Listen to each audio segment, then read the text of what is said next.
Hi, this is me. How's it going? Playing Hitman. That's such an old game, but I guess since it still has a lot of potential. Because as far as I remember, you could just like finish the mission in different ways. Definitely like a game for fit for streaming for some funny moments. I'm trying to get one of the more recent Hitman games, but it didn't run well. I've never actually played them myself, but I've seen people play them. I've seen Germa play those.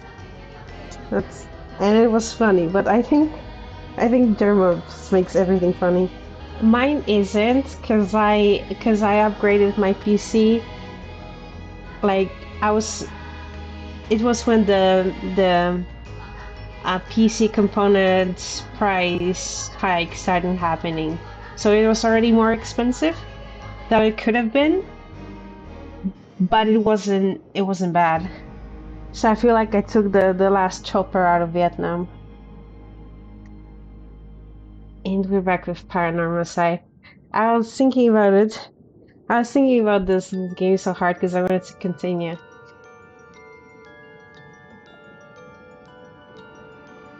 Yeah, yeah. I'll check it.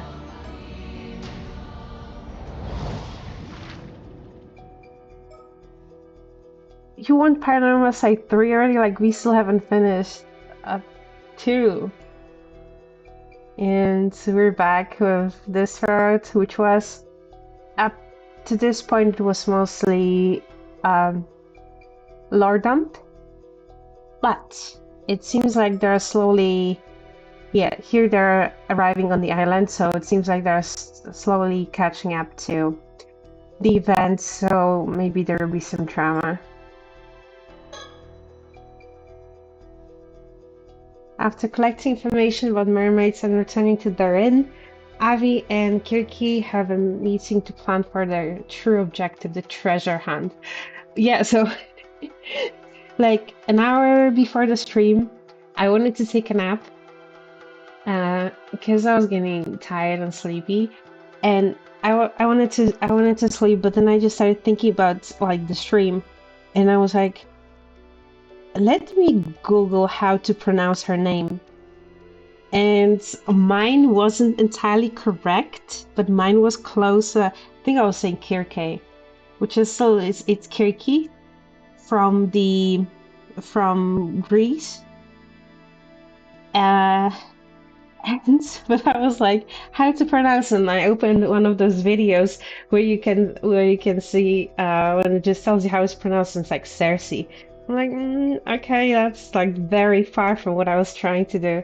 And then like I started remembering, okay, it's from Greek, so it's just like the name in when it went to the English speaking part, it sounded different. It's the same as with Caesar and Kaiser.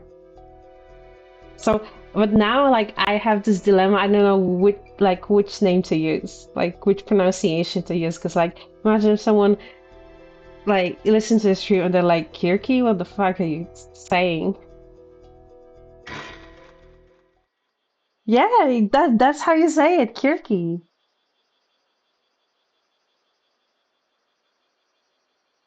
I did my research. Now then, I believe it is time we discuss our strategy. What is this red thing in the background, like on the right? So what is this? What is this? Looks like a button. What is that? What is this plugged in? Is it a Roomba? Why is it so red? What even is that? Why do you guys have an ashtray? She's too young to smoke. Sure. What do you mean by strategy? It should be obvious. We must reflect on all we've learned if we want to move forward. But oh yeah, so now this one is going to be a summary episode from all the lore dump. It seems to me she knows her fair share of both useful and useless facts. It's how we get down to business, though. Some of the notes I've taken, the information in them is not substantive,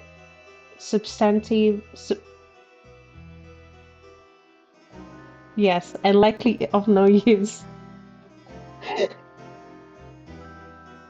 Okay, what else? What else do you have? Map, sketch. This is a sketch of the mermaid mummy that I found in our family storage. Bringing it along would have been out of the question, so I said, well, I'm just bringing a sketch. He could have tried just biting into it. Oh, that's right. I still haven't told Kiki why I'm searching for mermaids.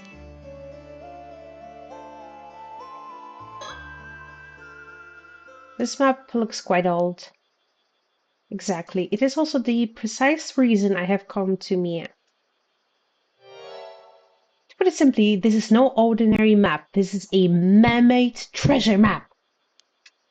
Mermaid treasure map? Allow me to explain. No. Oh, is this the business card from the guy we met earlier? It is. We managed to glean some surprisingly good information from that exchange. Flashback!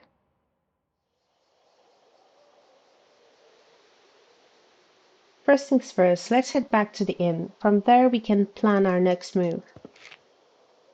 Pardon me, but would the lovely lady and handsome gentleman be willing to spare me a moment?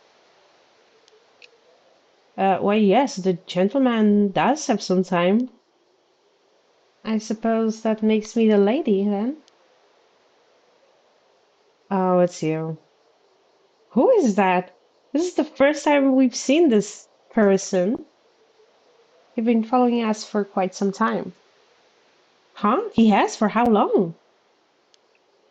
Since the Isa Grand Shrine, I believe. Truly? Maybe you could try to keep me appraised of things like this in the future. Kirky.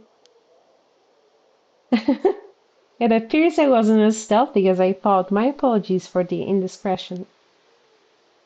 But you see, the two of you piqued my interest. Foreigners in Issa Bay searching for mermaids? You overheard everything? How embarrassing. Abby hollering won't lessen the embarrassment. But how rude of me. I ought to introduce myself. Yes, please, because this is the first time I'm seeing you. Hmm? I'm an event planner here in Issa City. My name is Kippei Ikoma. Okay. Oh, a fancy business card and everything. What a charming fellow. Let's see. Sala Planning, eh? And it says here you're the CEO.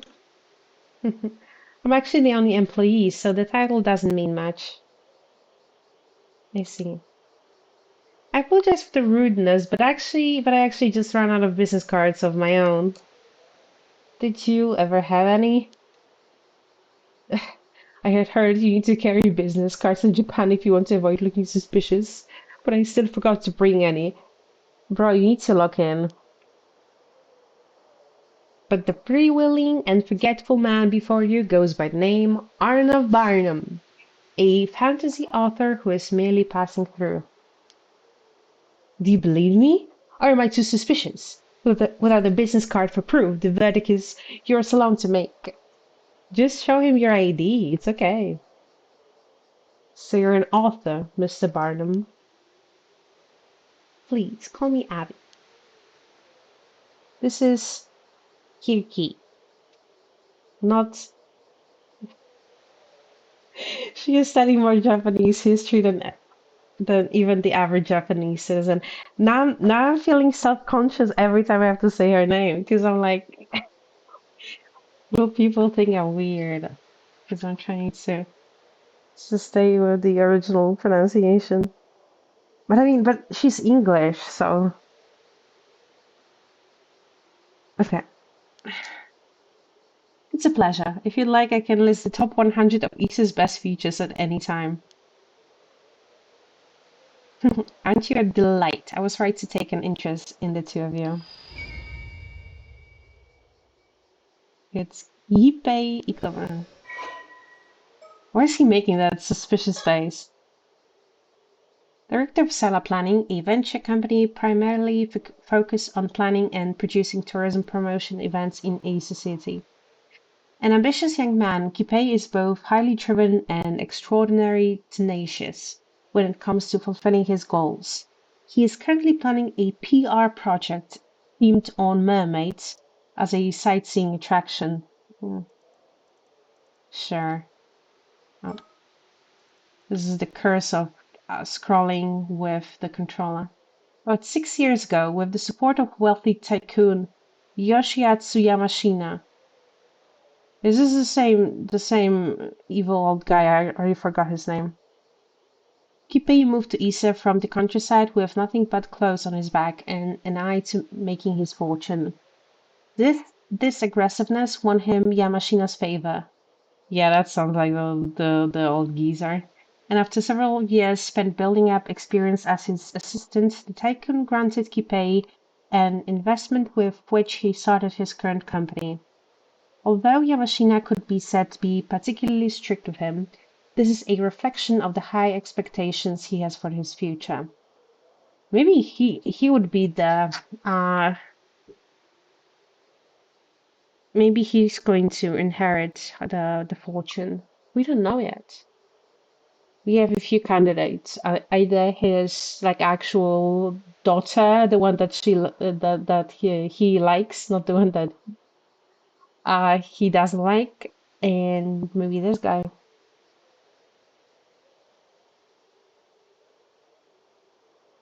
He's pitting them all against each other, like some kind of Hunger Games. Hmm. I mean, could be like, if you bring me a mermaid. No, no, not specifically mermaid. If you find a way to make me immortal, you can be the heir to my fortune. It all makes sense. Kipei is often told that he looks old for his age, but as this means he's not taken lightly when doing business, he sees it as an advantage. 26. With anime art style, you never really know. So I couldn't say, yeah, maybe he looks older. Okay, let's just confirm. Oh yeah, he's right there. Yeah, it's that asshole. I hate him. Okay, so what do you want? Forgive me for my bluntness, but would you mind sparing me a few moments? I'd love to talk a little longer. Suppose that could be arranged. Oh wow, I thought we would be able to investigate more on the table, but I was like, no, fuck you, you need to jump into another of those flashbacks. Gusts of wind graze this lovely observation deck. What do you think, Cersei? Feels like a scammer who targets foreign tourists. I mean, that's fair. Quite the blunt one, aren't you, young lady? I thought she was totally absorbed in our sightseeing, yet she noticed we were being tailed. Impressive, if I do say so myself. What do you think? I am not sure if I should trust him, and seeing a weirdo might prove to be a pain. Bro, you're the weirdo as well. That said, it seems he's also interested in mermaids. Perhaps we could get some information out of him. Can we get a location of a bird sticker out of you?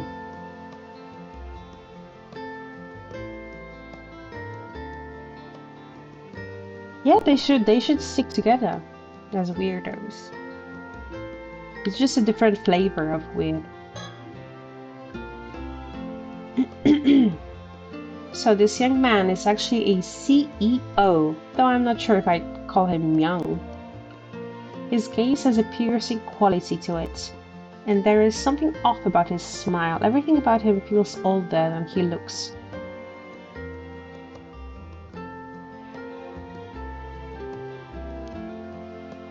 Maybe he's immortal. No, I'm tweaking, right? I believe these oversized suits, known as soft suits, are currently quite popular in Japan. Perhaps he is trying to be taken seriously as a CEO. He certainly is putting a lot of effort into his appearance. You think it's confirmed? It's just like, oh, we just hear one line of text. He's older. He's immortal. Maybe he's the one who's been killing. He is the curse of the samurai slashing people in half.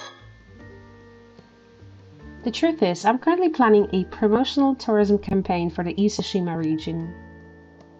I was thinking of using mermaid legends as the centerpiece of the campaign. Mermaids, huh? I'm sure you are already quite aware of the mermaid legends of Ise Bay, yes? I thought we could hold events and exhibitions centered around such legends to attract tourists.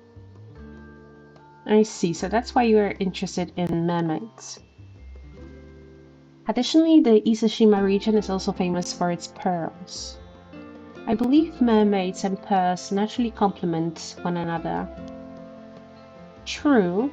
There's also the famous legend that a mermaid's tears turn into pearls when they are washed away by the ocean. Uh-huh. Such a story would do wonders for driving tourism to the area. Does this project mean you are knowledgeable about mermaids in Ise then, Mr. Ikoma? I suppose it does. I know a fair bit. For example, there are some mermaid legends that most people have never heard of. Oh, that's going to make them really interested. Oh, do share. See? A long time ago, there was an island south of Kamashima known as Taishima. Have you heard of it? I'm afraid I haven't. So that's how they found out when they were talking to Yusa. That rings a bell. It was also called Taishima by some. That's absolutely right. It is said that once upon a time, 3 mermaids lived on Taishima. Wow, 3 of them? Tell me, were they human mermaids or fish mermaids? Human mermaids? Well, I suppose their upper bodies were human, so I suppose you could describe them as such. I see. Then that would separate them from the 3 mermaids discovered in Betsuho during the Heian period. Oh, this is the first I've heard of this tale. She's also into it. However, Taishima sunk about 400 years ago during a natural disaster. The mermaids seem to have vanished after that. What? That's such a shame. Regardless, it is said that the 3 mermaids were named Sobei, Nagame, and Hayase.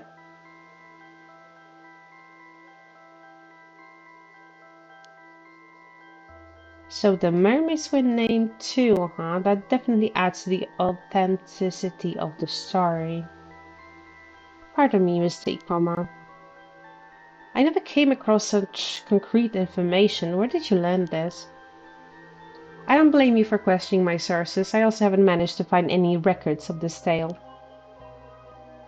You see, the story was passed down through word of mouth. As it turns out, there was a single man who managed to escape the island's destruction. His descendants have kept the legend alive. Mm-hmm. Aha! So it's one of those descendants you heard the story from? That's right. They lived a modest, private life these days. When the story comes straight from a descendant like that, it does lend it some credibility. I would love to inquire deeper about these Taishima mermaids. If you don't mind, could you share the identity of this descendant you speak of? It's him! It's him! My apologies, but I'm afraid I cannot oblige. Oh, she is not the friendliest of sort. Oh yeah, oh, this is the user's mom. Frankly, even I have trouble getting her to open up. And then like when she's killed, she goes like they meet up. It's Ikoma, it's Avi, and her, and then she dies.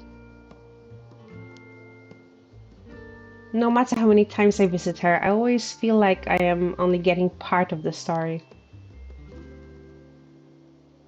I see, that's a real shame. Now this may not be much consolation, but I have another interesting rumor from this descendant to share. Oh, I'm all ears. It concerns one of the rumored Taishima mermaids. It is said that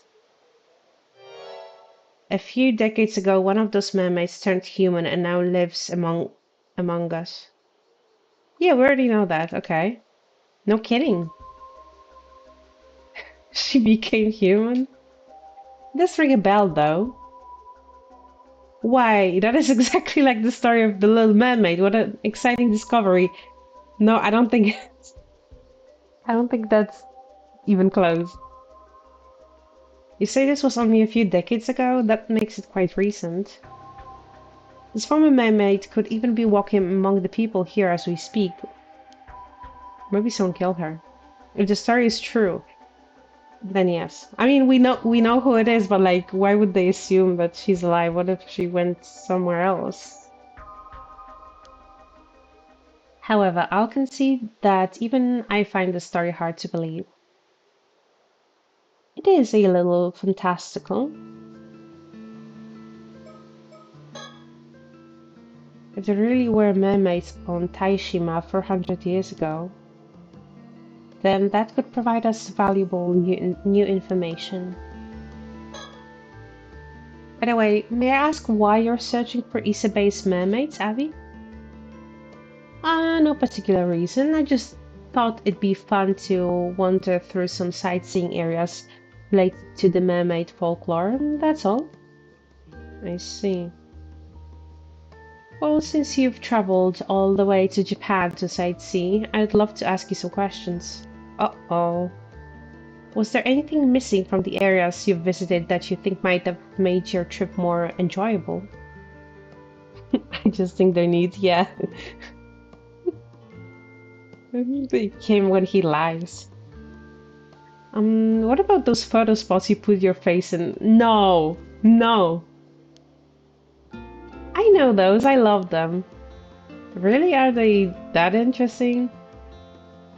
They're a Japanese tourism classic. It would be nice to see more of them. Agreed. If I saw one, I would certainly take a photo of it. Oh my god, guys. Oh, please sell more of those little pennant flags. I can't resist them. I see. I truly appreciate the input, but perhaps things are fine as they are. But that's his polite way of saying your suggestions were trash. Should you discover anything new regarding the area's mermaids, please let me know. Understood. We hope you'll do the same for us. Okay, shall we... How do we escape this flashback? Amazing, a brand new mermaid legend. The real question is why? Why? There's a long history of people making up legends to drive tourism.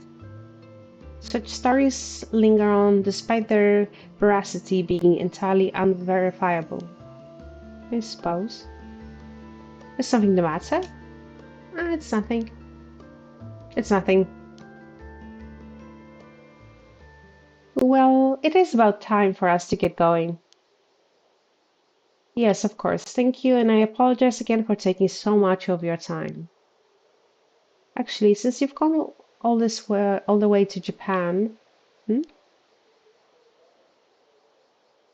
If anything happens to you during your vacation here or you need any other help at all, please feel free to give me a call. Yeah, that doesn't sound suspicious at all. I'm quite familiar with all sorts of businesses in the area. For example, I could put you in touch with someone should you be looking to interview AMA divers. Oh, really? That's very kind.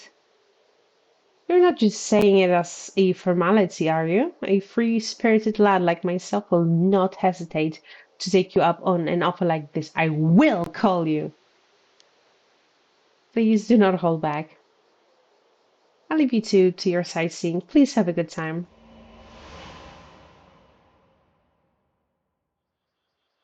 What do we think about this guy? This is like the first time we've met him.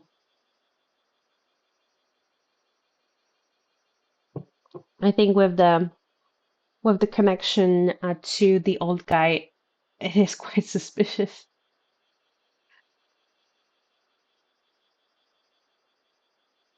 Yeah, by his connection, exactly. If mermaids really did live on Taishima, it's certainly worth investigating. Uh, a porcelain ashtray that came with the room. Ashtrays like these are found just about anywhere, so one can smoke without any worries. That being said, I've noticed people outside still simply dropping their cigarettes onto the ground. Well, I wasn't a smoker to begin with. It's a random, very random tangent. Ooh, so many books. I feel like there might be a sticker somewhere. This is the Murakumote. It's a small inn located in Toba. It's a laid-back inn that feels more like a private residence than a hotel thanks to the attentive staff. I could barely count all the different fresh fish we were served for dinner last night. I have not felt so full in a while. My bag, a faithful travel companion of several decades. Oh my god, the tense music when nothing is happening. Dried flowers. I suppose this is the embodiment of the Japanese concept wabi-wabi, or however you say it. I don't know if I said that correctly. Light is passing through the windows. It's hot outside, so I'll leave them closed. Guys, if you see any stickers, please let me know. I know I need to look at the map, but first I need to find some stickers. A hanging scroll perfectly complements the tatami room. This room may not have a dedicated alcove, but the scroll still really ties the room together. How lovely. What is going on with the music? Okay. Oh, finally, the mystery, the mystery is solved. Each room is equipped with a mosquito trap. They tend to come in through the windows on hot days. It's a neat contraption. You just have to plug it in and place it, and it will kill any nearby mosquitoes. Traps like these are reliable as well as easier and safer than the combustible type, so they've gotten quite popular. Or you can just put like a net over the window, and then like nothing will get in. Okay, I still don't see any stickers, which is quite outrageous if you ask me. Extra lights for the room. A lot of attention was paid to creating a comfy atmosphere for the guests. It may resemble an L-shaped dividing screen, but I think this is actually a towel rack. You're close. It's a small clothes rack. I see, so that's what it is. Yes, normally it's used to hang kimonos, but this one is quite small, so I suppose it would work well for towels and other small garments. You're quite knowledgeable. I'm just wondering like how common it is for it to be in a hotel room in Japan and for it to look like that. I wouldn't know because I've never been to Japan, but I want to go next year if I can. I'm saving up to go next year. I worried yesterday that Cersei might struggle to sleep on just a futon in a tatami room like this, but she looks well rested, so I suppose she's used to it. I, on the other hand, was too excited to get much sleep. Yeah, I would definitely want to stay in like an authentic room like that. I one of my friends spent like 2 weeks, I think, in Japan, and he was like saying because they say here that it's still a hotel, which is fine as well, but I'm just saying that my friend like stayed in kind of an Airbnb situation with just like a local host, uh, so he got like 100% authentic experience. And apparently the host was very nice, but didn't speak English, so they would communicate using Google Translate. The door to our room. Outside is a hallway with a restroom and a wash basin for communal use. Guests place their shoes in the cubbies at the entrance and wear slippers while inside the inn. This is a poster advertising the island of Kamishima. I'd love to pay a visit to a remote island like that. The name is intriguing too. Ah, Kame means turtle, doesn't it? Mm-hmm. Oh no. That's not a good sign in this game. Same in the previous one. This phone can only be used to call the front desk. Outside calls are impossible. Okay, we're safe. Unless the front desk is going to threaten us.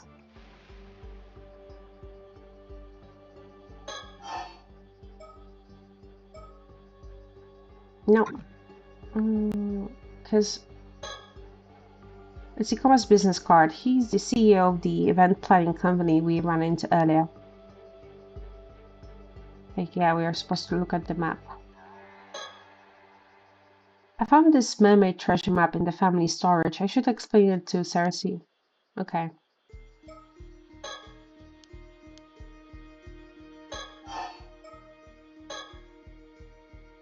I found this map in old family storage. It was left behind by my great-grandmother. If she's your great-grandmother, that would make her my great-grandmother's sister. I heard she was exiled from the Lunalite family because of her eccentricities. That's correct. She was quite fond of the occult and amassed a number of suspicious curios over her lifetime. As a child, I loved searching through the storehouse that housed her collection. It was like a treasure hunt of wonders, a demon's tale, a yeti's bone, a book of black magic, Ogopogo's tooth, a piece of a UFO, a crystal skull. I cannot vouch that any of it was authentic, but it was still so exciting to look through. It's no exaggeration when I say that this very storehouse is what led me down the path of becoming a fantasy author. I suppose that's the kind of formative experience an occult writer needs. Just so. I have to thank my great-grandmother. She's the reason I can put food on the table. And among the items in that collection was this. I see, a mermaid mummy. Precisely. They were rather prevalent at sideshows and the like all over the world in the 19th century. Mermaid mummies from Japan were quite popular because of their high quality. A number of them even made their way to Europe. This one probably made its way to the family storage around that time.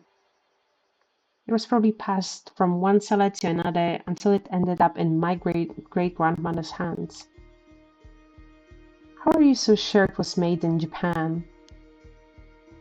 Well, you see, I gave this mummy a thorough investigation. Did it have a made in Japan sticker? I even took it apart. Sure enough, it was made of wood and paper clay. But lo and behold, I also found this map inside. Truly? You found it, the map inside the mummy?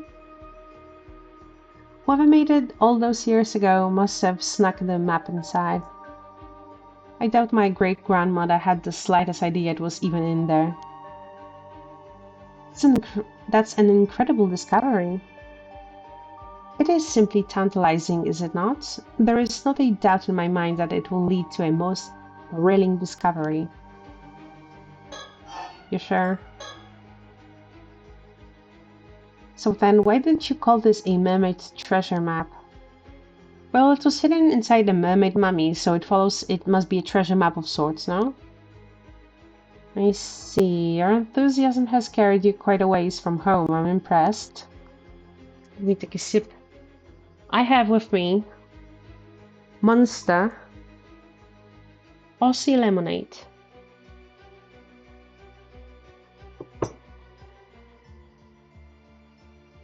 Thank you. I have no doubt our treasure lies somewhere in Issa Bay. What a shame there is no X to mark the spot. Indeed. And this leads us to our first conundrum. Any ideas how to decipher this map, Cersei? Put me on the spot, why don't you? But it does look like something is written here. Do you know what it says? Oh, that part. I actually did some research on that. Apparently it says search the 95th. What does it mean? Have we heard 95 before somewhere? Search the 95th. It sure makes it sound like it leads to a secret location of some sort. Yes, it must be related to mermaids. Aren't you just itching to find it? What if it's nothing? What if it's just a hoax? What if they're just getting trolled? You know. I knew it. I'm counting on you to help me solve the map's riddle. Oh wait, I just remembered. You said you can douse, no? Can't you just douse for the treasure? Then we can skip the whole map and riddle business altogether. I apologize, but that's impossible. Of course, bro just wants to take the easy way out. Truly? But why? Dowsing is usually used to find waterways, veins of ore, and other such things. By dowsing, however, can be used to find people and objects imbued with spiritual power. However, I must be familiar with the spiritual power that I'm looking for. I see. In other words, you wouldn't be able to find a treasure you've never seen or heard of. Yes, the distance from which I can detect the source also depends on how strong the spiritual power is. 9-5. I cannot. Let me just look at the files real quick. 9-5. Wait, those are just locations.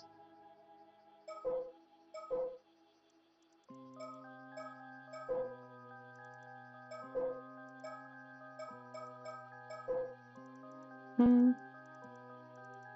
9-5.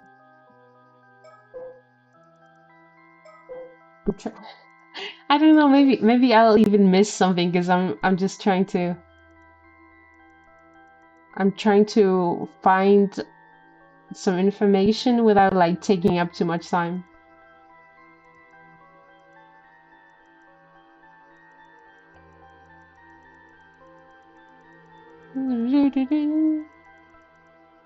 Okay. Because remember when the text is in yellow, it's super important. And we just need to be prepared because like once the storyteller comes back and he asks me a question, and then I'm going to be embarrassed if I don't answer correctly. Yeah, we need to be on the lookout when exploring because it is entirely possible it's something that we haven't heard about before. Yeah, it's Sato. She's Yao Bikuni, the real one.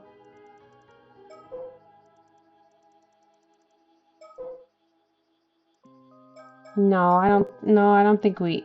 I don't think we have it.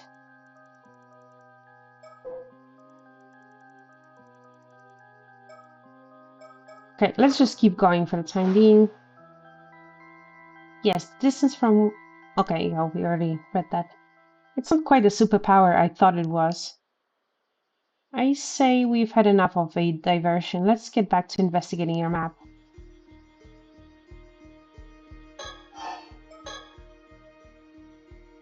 I say we've had. Okay, but I need to ask you about the search. To be frank, I didn't just come here to solve the map's riddle. My real goal is to find an actual mermaid. Oh yeah, I had a feeling that was it. So you already knew. Exorcists sure have some keen instincts.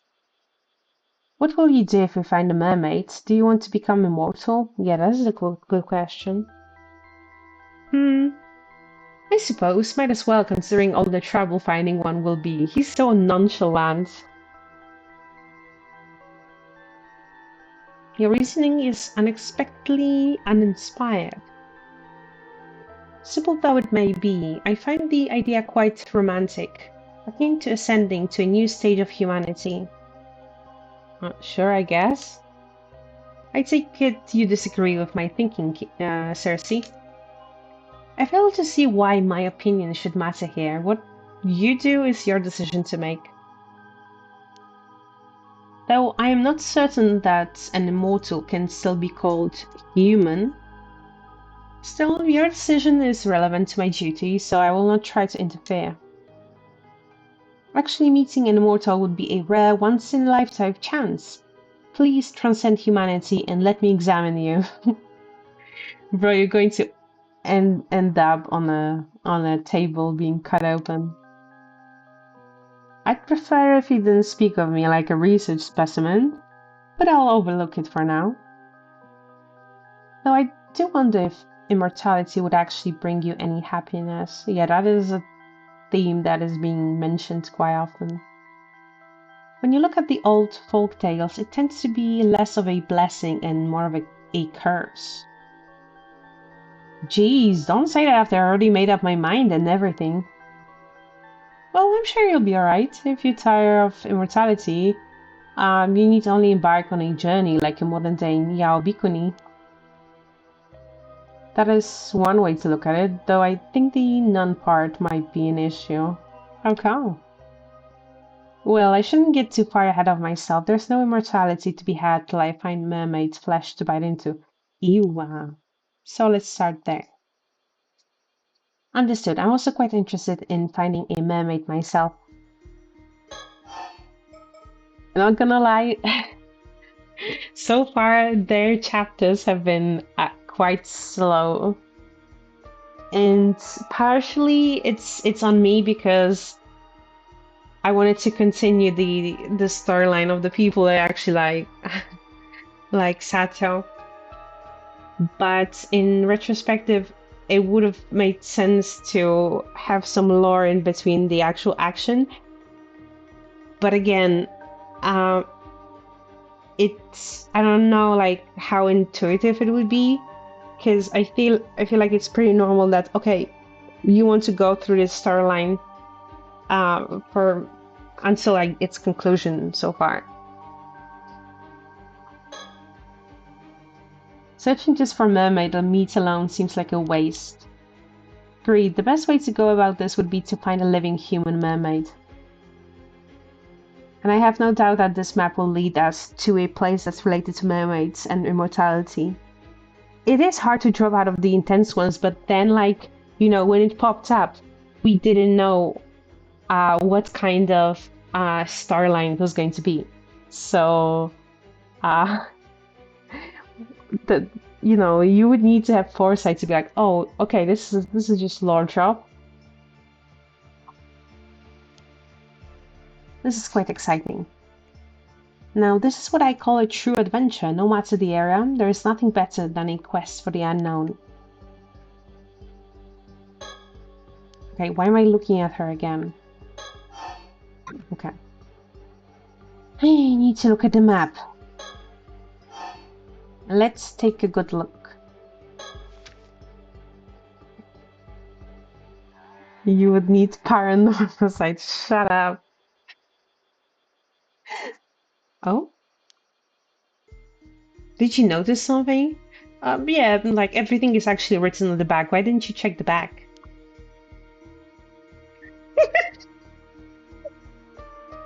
I can't. Are you for real? Looks like something's written on the other side. Bro, you just didn't turn the page. Ah, I see. I knew I must have missed something. I should carefully hold the edge when I want to look at the other side. Ah, phrase the 95th is written on the map around the location of Isa province. What is this symbol? Cersei, do you recognize the symbol on the lower right? The appears is quite similar to Sanskrit, however I don't recall a character quite like this one. Maybe a mark unique to the cartographer, like a signature. If that's the case, it's irrelevant to our investigation. I agree, though my opinion will change should we come across the symbol elsewhere.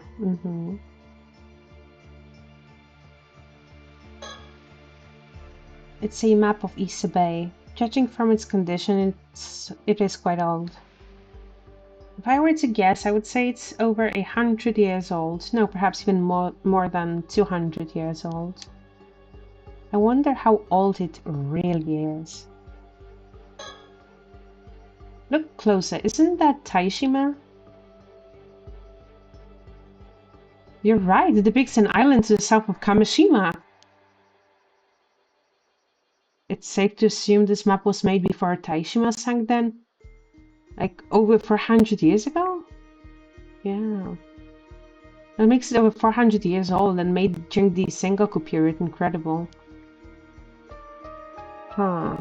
Okay, how do I turn it over? Stars? Is that what the whole stargazing episode was for? Take a closer look at all the spots on the back of the map. Oh, those? I dismissed them as a bunch of stains. Do you really think that's all they are? Something about those spots feels familiar. Yeah. Eureka! Inspiration strikes! I've figured it out! I'm Sholmes. It's a bit hard to see what you mean when looking at the back on the map. Can you point at the front? You make a fair point. I may be less inspiration struck than I first assumed. I'll have to think on this a bit more.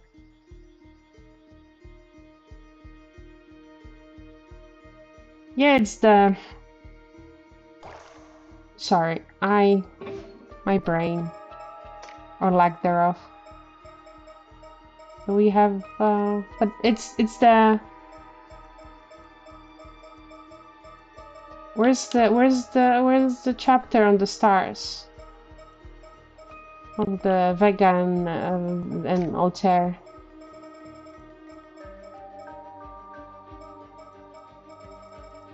Am I tweaking? I thought like they just left a... Oh, no, that's not...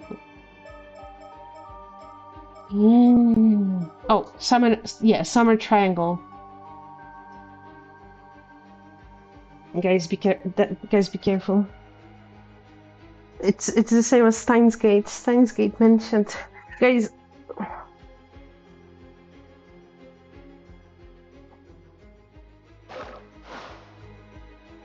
Okay, so I need to turn it over.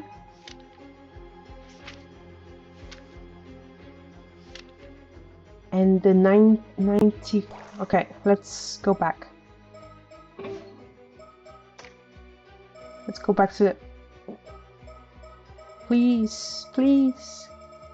Is there anything related to it? 9 or 5? Anabata legend, yes.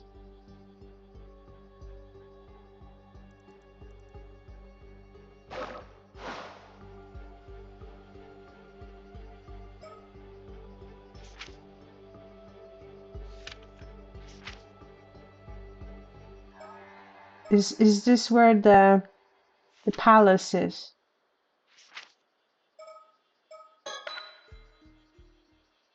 Eureka! Inspiration strikes! I figured it out! I don't know what. Did you raise the treasure? It's in the middle of it. No? Am I...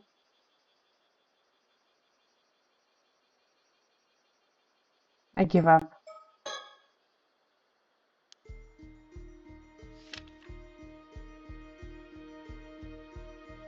It wasn't...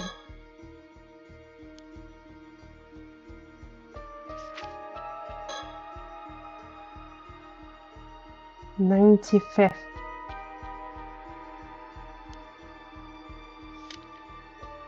What is the 95th?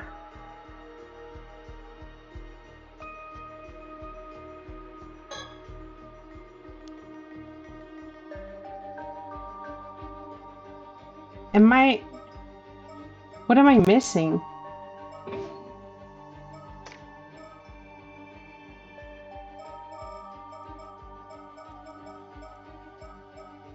'95th.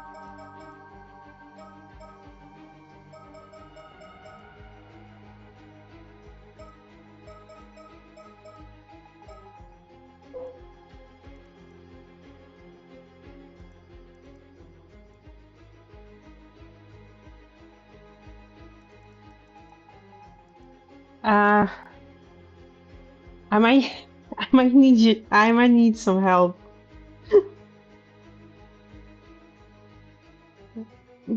I thought I was cooking something when I noticed it was the summer triangle, but like I don't know what the 95th has to do with it. So I don't think I'm. Huh. Okay. Okay. I need help. I need help. Can you? What is the? Is this some like geography thing? Can you please help me? I believe I've noticed something about the map. Would you like me to share my discovery? Yes, please. You have? Yes. Ah, well, if you are so desperate to flaunt your wit, I suppose I could let you help me a bit. Let's start by thinking about what's written on the map. Yes, 95th is written... You remember how the 95th is written in top Isa province? Do you recall a conversation we had yesterday? No, that was like a week ago. For me. And there was something related to Isa that had more than 95 parts. See? I had a feeling we would have to look at one of those like geography chapters. It was? Keep your files under lock, then ask me again if you're still struggling to understand. I am not going to ask you again. I refuse.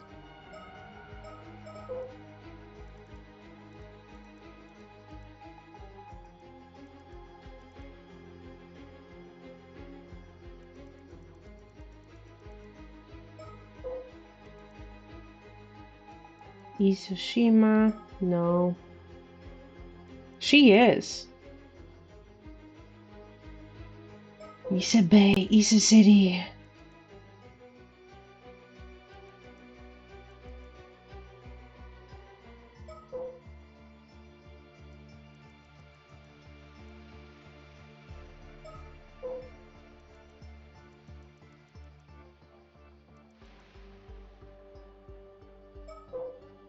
$95.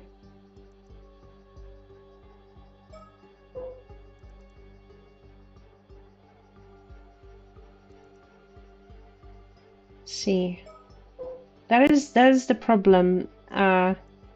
If I take too long of a break, 1 week isn't much, but still, like, if I did it the day after, then maybe I would have it fresh in my mind. Hmm.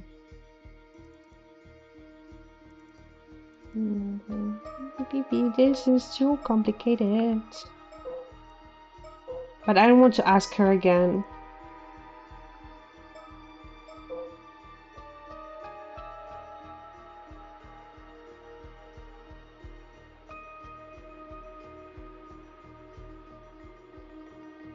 The Tales of Isa.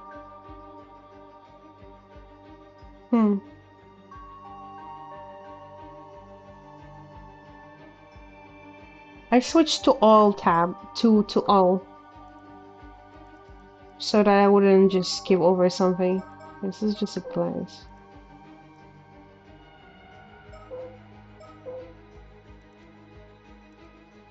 Oh. Okay. Let's not check literally everything.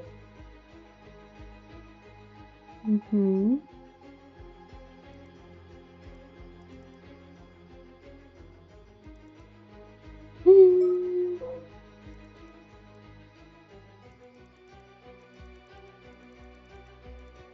God damn it.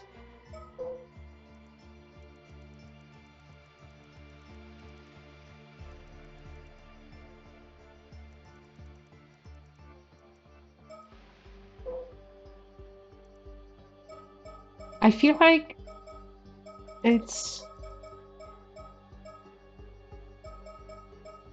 I feel like it was supposed to be the Tales of Isa, but it doesn't say, like...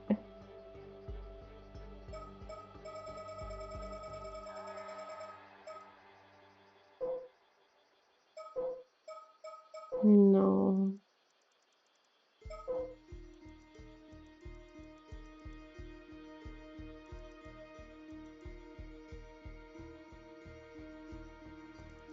Yeah.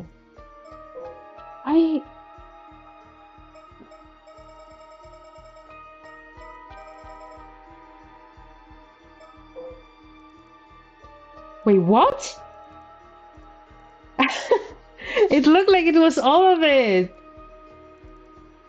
Oh, we never read this. We never read this. I'm no better than Avi. Okay, Hikoboshi, yeah. Yeah, so of course we knew it was going to be about a summer triangle. I figured out without having all of this. But let's read them. Wait, no, I think we scrolled some of it. No, we did.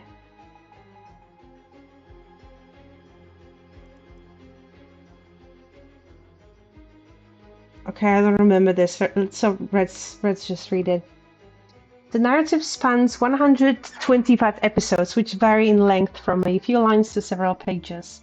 It covers the life of a man from his coming of age to his death, and focuses primarily on the protagonist and the people around him, particularly his romantic dalliances with women. Some of its most famous episodes are summarized below. We've read this! We've read this! Because that's why I was like thinking, oh, it was the tales. We've read this. See, this is why memory bad.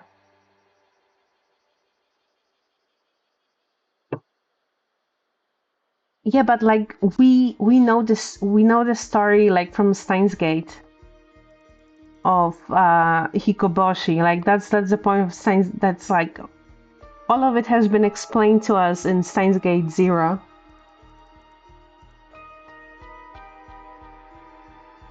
See, before you can play Paranormasight, the Mermaid's Curse, you have to play Steins Gate 0.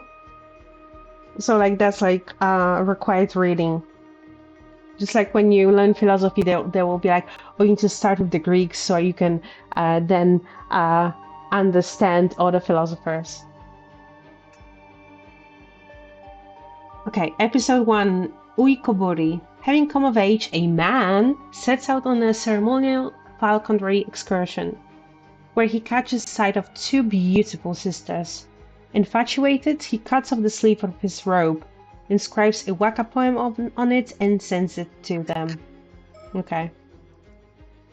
Episode 6, Akutagawa. A man, having finally succeeded in stealing away a beautiful noble woman, flees with her to a warehouse where they take shelter from the rain. It really is slice of life. However, the man discovers in the morning that she has disappeared, devoured by a demon that inhabited the warehouse. The fuck? Episode 9, Azuma Kudari. Feeling despondent about his future, a man embarks on a journey to the east with a group of friends. In Mikawa province, he catches sight of some beautiful flowers and reflects on how far his journey has brought him, and recites a poem. In Suruga province, he sees snow on the peak of Mount Fuji, contemplates the passage of time, and recites a poem. In Musashi province, he spots an unfamiliar bird on the shores of the Sumida River, recalls his wife and hometown, and recites a poem. His friends all weep upon hearing the latter, moved by his feelings for his faraway home. But then just come back. Episode 23, Tsutsuizutsu. I don't think I said that correctly, I'm sorry. Close friends from childhood, a man and a woman exchange poems and are wed. But when the man prepares to travel to faraway Kawachi province to visit his other lover, bad.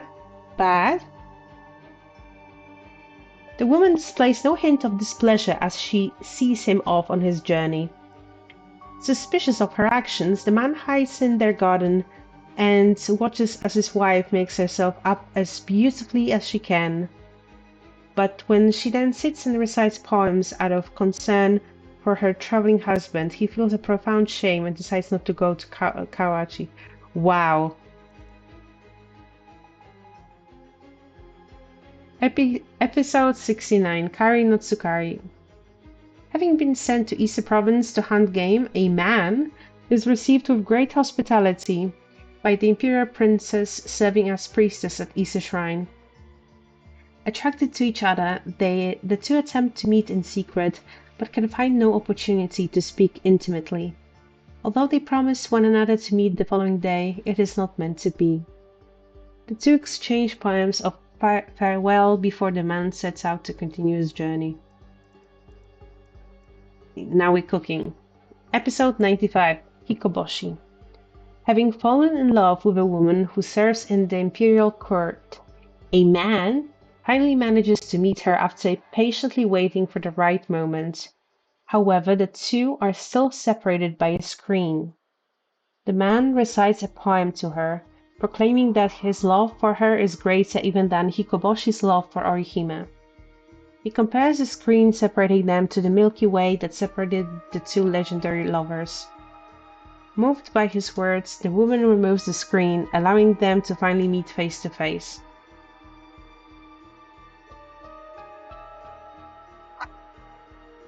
Okay, so that didn't give us much because we already figured that it was all about the summer triangle.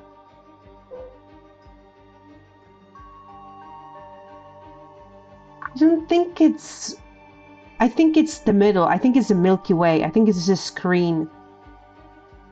Because if you read this, how do you know if it should be Orihime or Hikoboshi? I don't know. Let me just try it.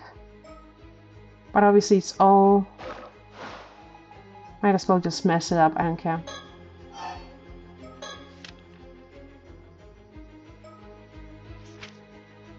So we have That's them. So the Milky Way, the screen that separates them. Shit, I need to use a mouse. I don't know how accurate I can get because I need to flip the page.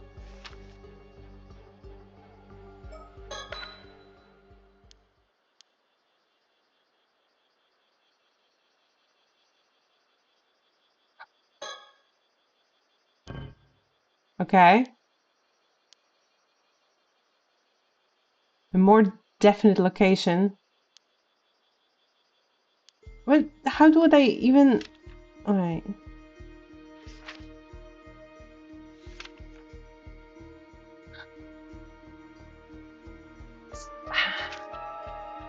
Because that's the problem. Because like when we flip it, like I don't see what the fuck is going on.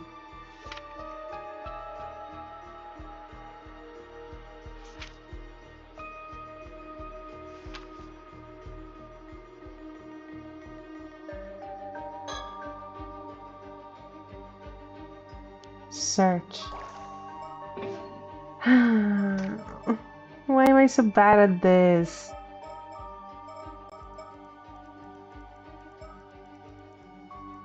I'm usually good at this stuff.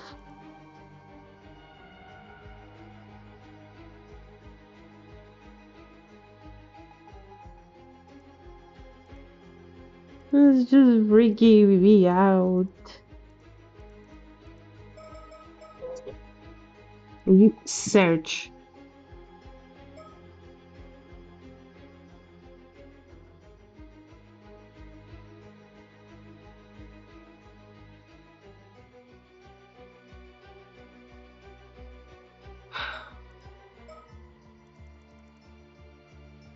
Like based on this, how would I know which one it is? Yeah, I think maybe because of the love.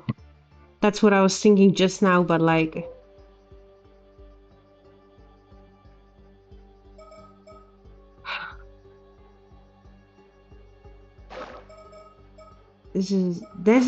this one is just making me mad. But then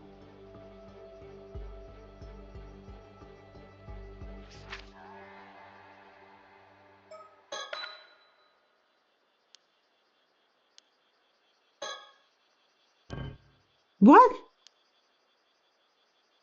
God damn it! It's there. God damn. No, this is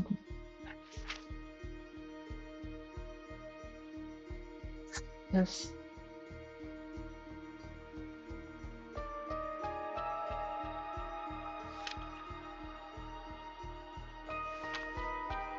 This is. I swear to God, this is driving me crazy. This is driving me crazy.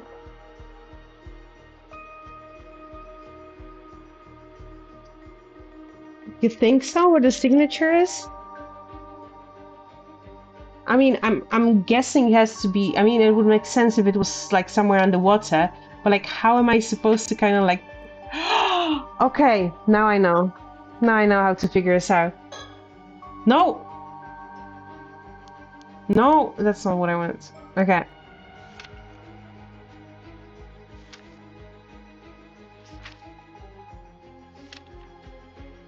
Assuming is that we need to get the hikoboshi.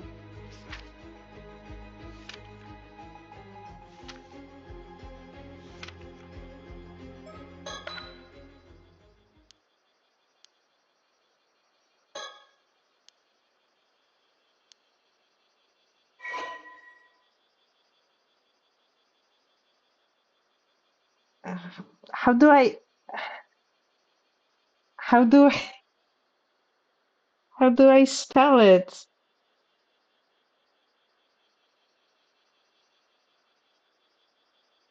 Uh, A-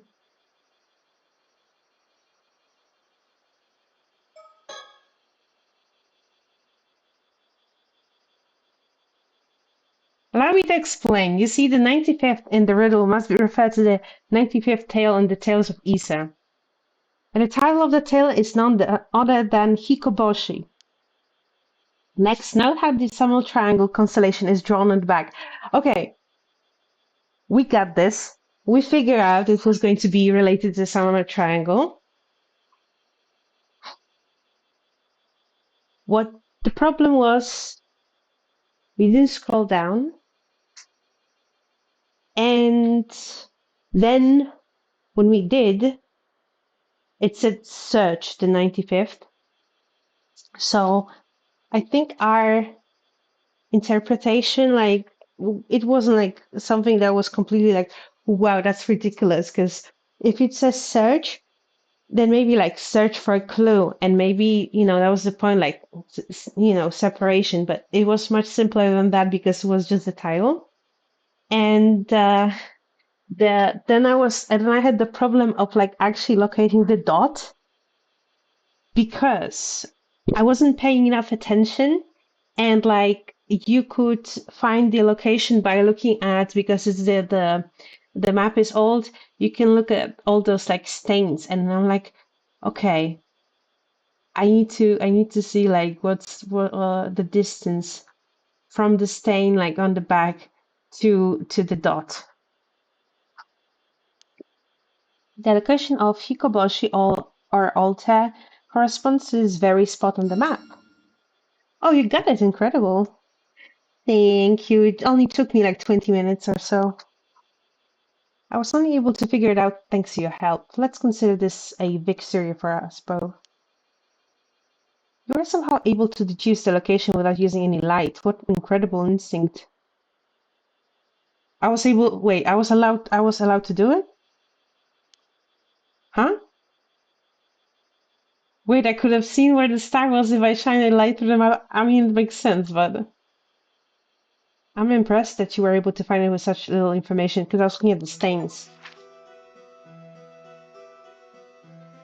Abby's a genius! We are the geniuses! Doesn't matter, it took us 150 business days. We did it!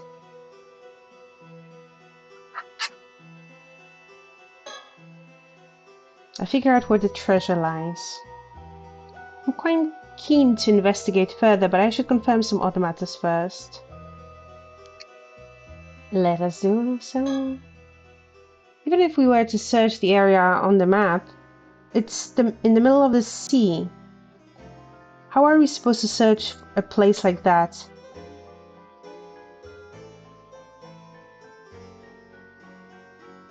Okay. Before we continue, this is what my theory is going to be. My theory is going to be that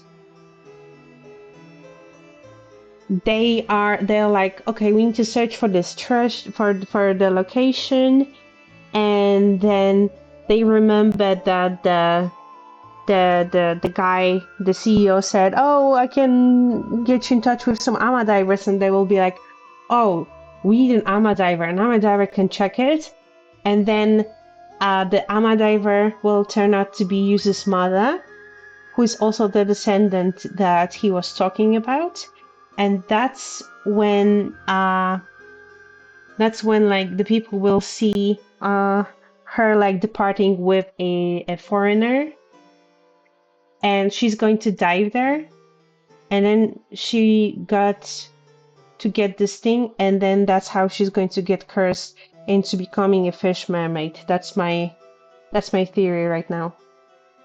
That's how, in my opinion, the events will turn out to well, it already happened, but like we'll see. I think that's my theory on how like this all happened.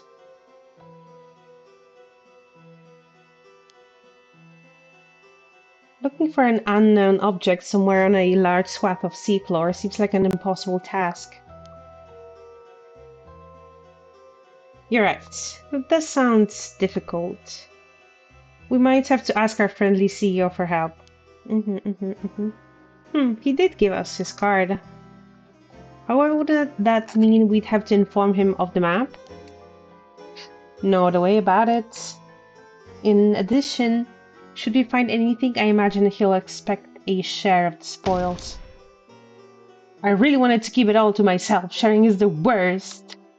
Grow up. You can be such a kid sometimes. I understand, but we have no other options. It's a shame, but I suppose you're right. We should contact him as soon as we can.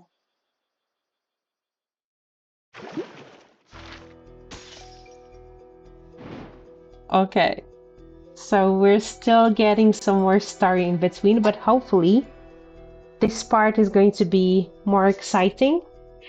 But I think this is a good place for us to take a quick break.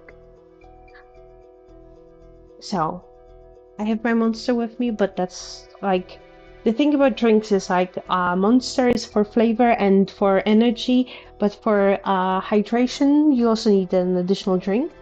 So, quick break, get something to drink, stretch your legs. I'm going to do the same, and I'll be back in a couple of minutes.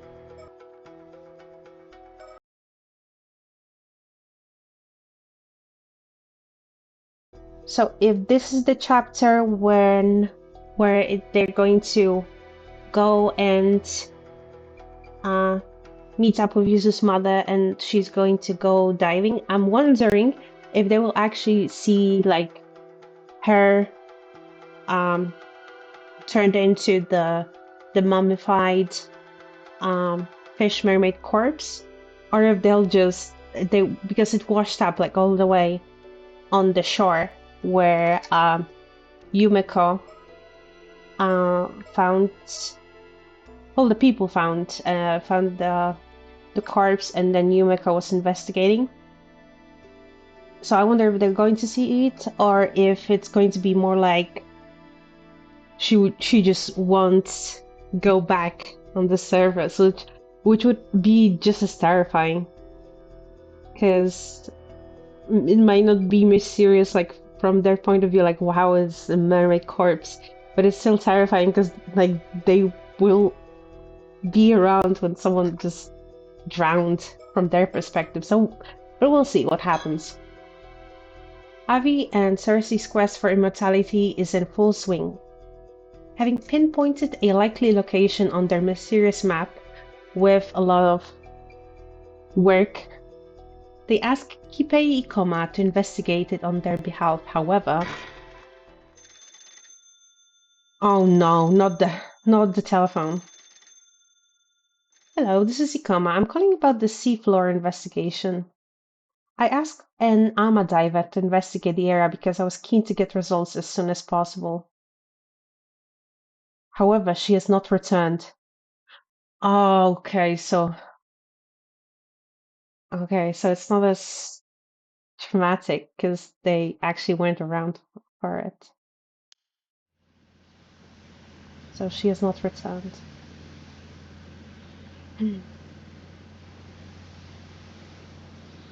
Which is why we're headed out there ourselves to assess the situation. So are they going to see the corpse? We have nothing else to do after all. So he asked an ama diver to investigate the seafloor in the area. I guess in a place like this, it would be faster to hire an ama than a regular diver.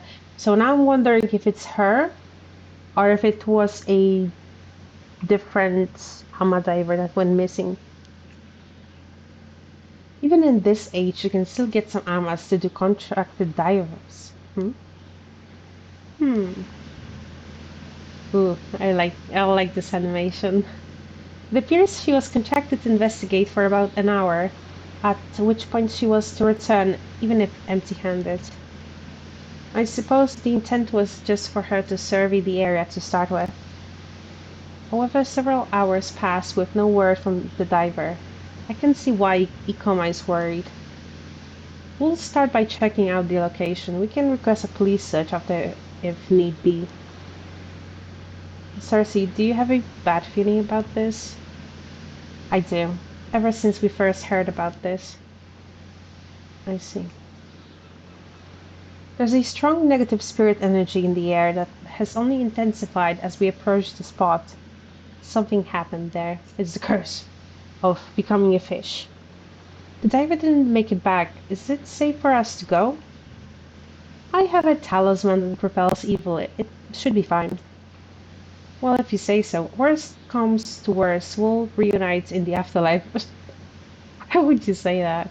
Understood, leave it to me. Why would you say that to a girl? She's young. There's something there. Oh no. That must be the Ama diver's boat. There doesn't appear to be anyone around. How unsettling. You're right, there's something terrible here. Is it really that bad? It is. I can tell even from this distance it's coming from the bucket. Is it going to be the curse town? That's the sign! From the map! It's saturated with sinister spiritual energy. There's some real powerful curse inside. It's a curse stone. Inside the bucket? Does that mean the Ama diver found something on the seafloor and brought it up to the surface? And perhaps succumbed to the curse while trying to get it out? Yes, unfortunately. As we cannot say for certain what misfortune this curse may call forth, I need you to remain cautious. Can you dispel curses, Cersei? It depends on the curse itself, but I believe I may be able to handle one of this caliber. That's a relief. Is it really safe for us to approach that boat, though? Yes, it's fine. For me, at least. Understood. If anything happens to me, then I'll leave the rest to you.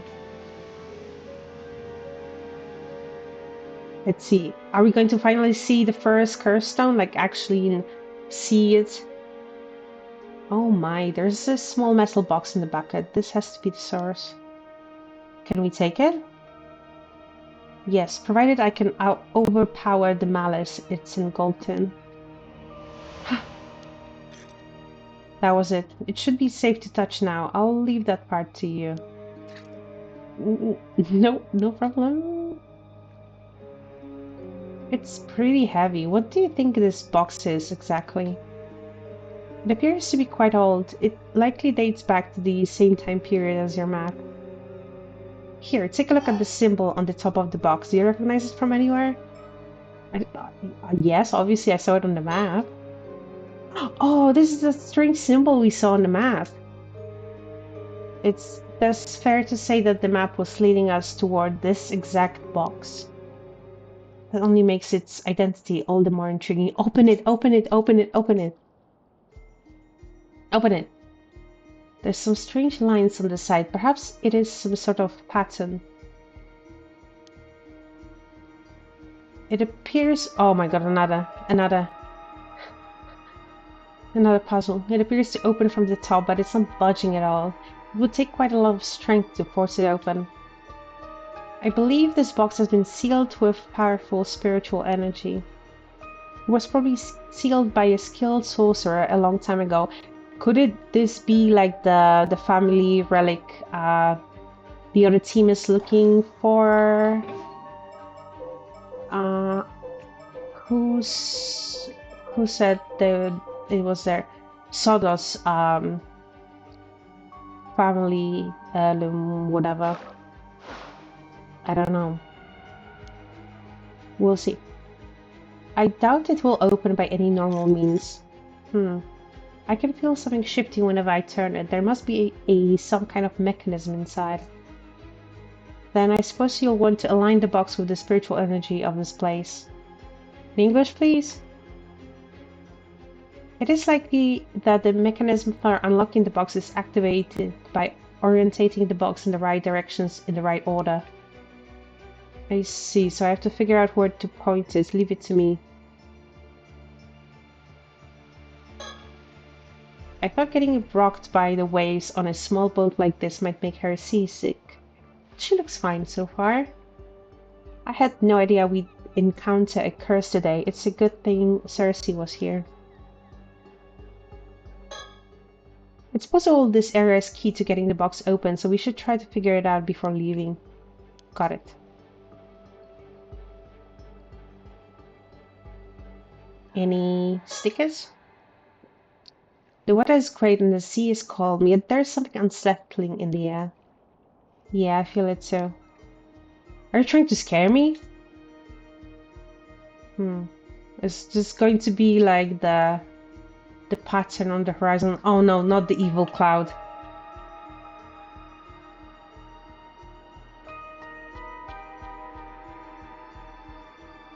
Okay, I am not seeing any stickers. The boat of the Amma diver who found the metal box. There is not a trace of life left on it. According to Ikoma, the Amma diver went to investigate alone without a companion to mind the boat. I swallowed my fear and tugged on the rope earlier on the off chance that she was still down there somewhere. I pulled up the whole length of rope, but no one was tied to it. No, I don't like it. A fishing boat without a soul abroad drifts on the lonely waves.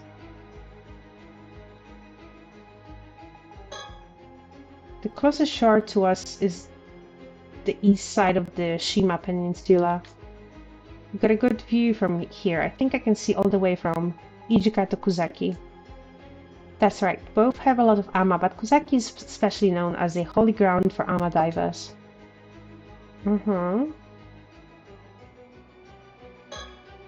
I think that's the remote islands of Sugashima, with Doshijima visible just beyond. Doshijima is the place where the pirate daimyo Kuki Yoshitaka apparently took his life.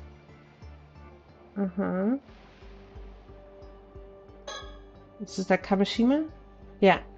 That island may look isolated, but it's actually Kamishima. There was a poster for it at the inn. Wow.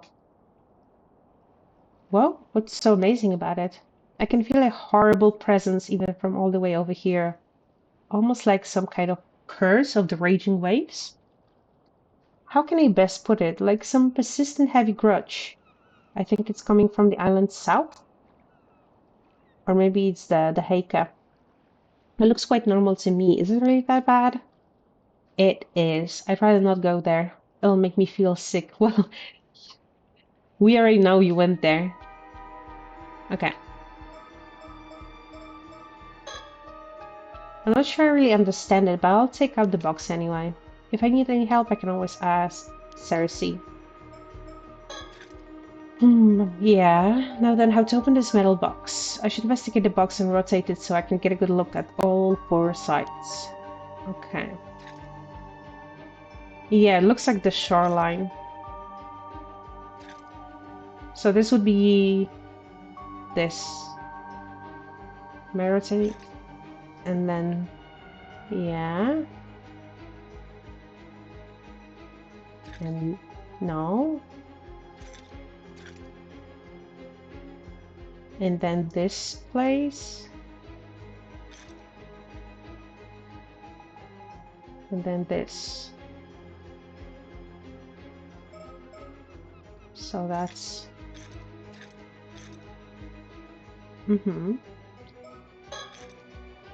And then look at the map.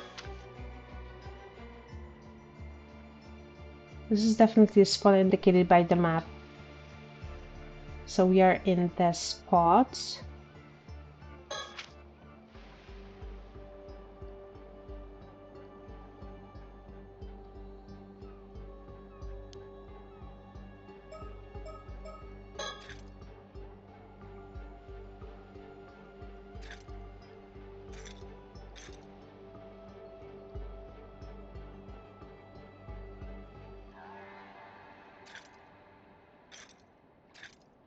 Three, 2, 4.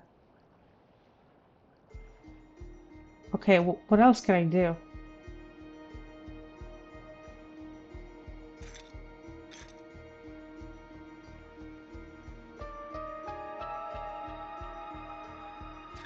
Because I don't think just rotating it is doing anything, right? Okay, let me listen to you. I'm not entirely sure, but I think I figured out the mechanism. No? I see, in that case I wish you luck.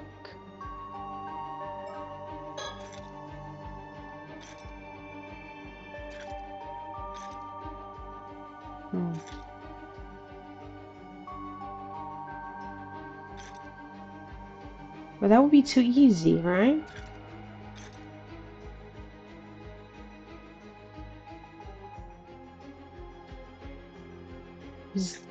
And this one.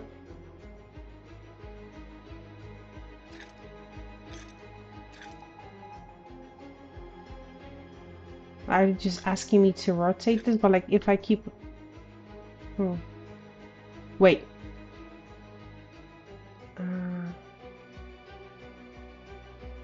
Shit. There are the holes. So it's one. But which way?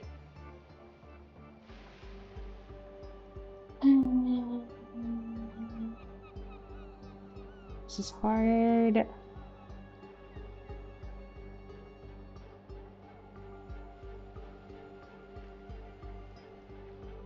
What do you think?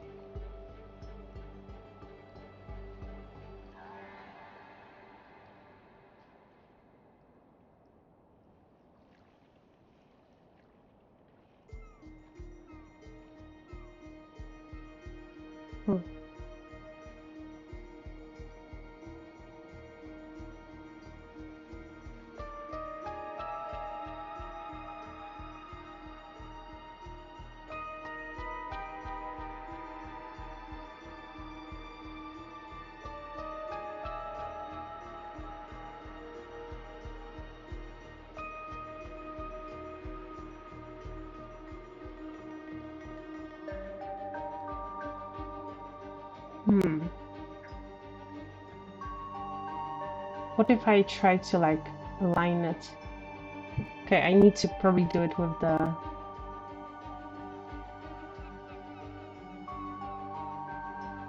I know.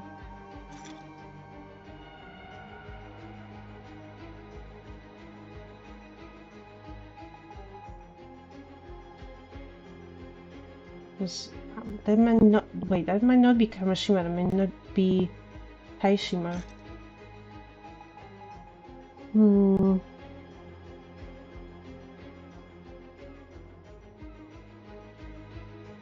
Okay. Let's see. If this is one... Oh! Oh, I felt something move inside the box. I must be on the right track. Okay, I need my mouse because I can be more precise with it. Nice, keep at it. So number 2.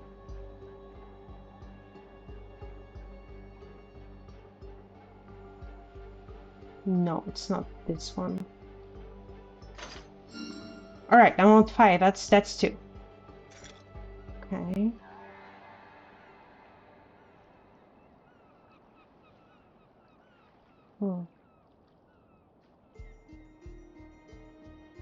It's here. It's here. I found it. Just one left. And I think that's Taishima. So if that's Taishima, we got it. Yes, it's open.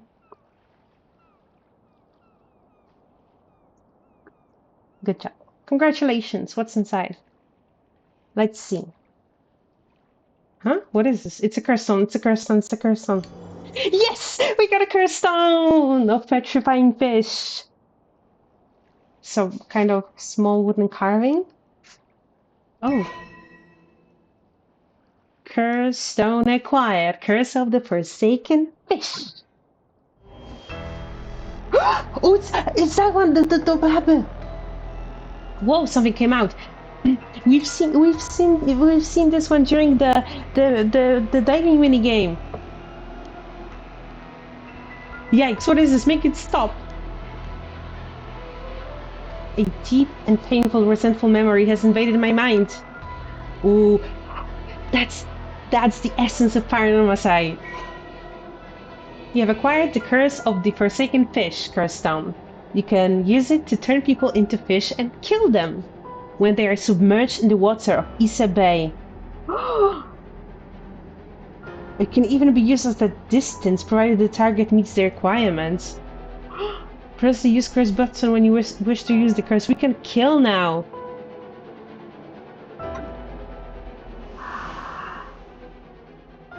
We can kill now. Curse of the Forsaken Fish. A curse born from the final moments of Hayase, a mermaid brutally tortured to death by humans on Taishima around 400 years ago.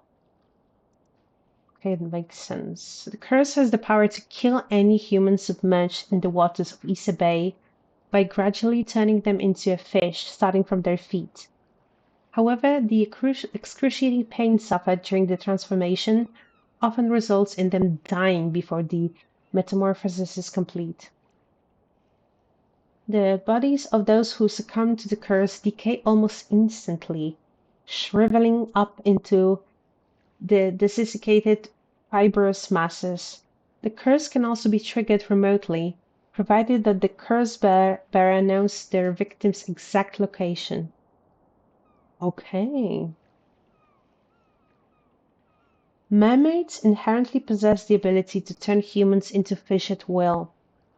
The curse of the Forsaken Fish is the result of that ability being turned into a conditional curse and sealed within a curse stone. I'm getting goosebumps. Like, this is the essence. This is peak Paranormasight. We finally got a curse stone in our possession, and we can use it if we choose to do so. I wonder who we might have to use that with. Someone who would be in the water, and we would know their exact locations. So either we would have to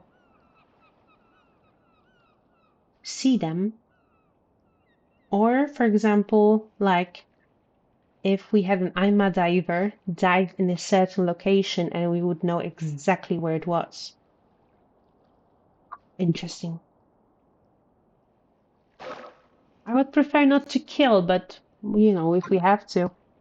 But we have our first curse stone appearance. What the hell was that? I'm not certain, but I believe we might have just acquired a curse tool known as a curse stone. However, they are rarely possessed by such powerful curse echoes. How lucky! If you truly are congratulating me, then I'll happily celebrate with you, but can I ask you something first? Of course. Am I cursed? Am I going to die? Oh, I wouldn't say you are cursed, per se. There was a similar case in Tokyo last year. Yeah, we've been there, because we played the first game. Hold on for a minute, I cannot think straight, this is far too overwhelming. An incredible amount of information flooded my mind just now. I need a moment to settle before I can take in anything else. You must mean the resentful memory held by the curse.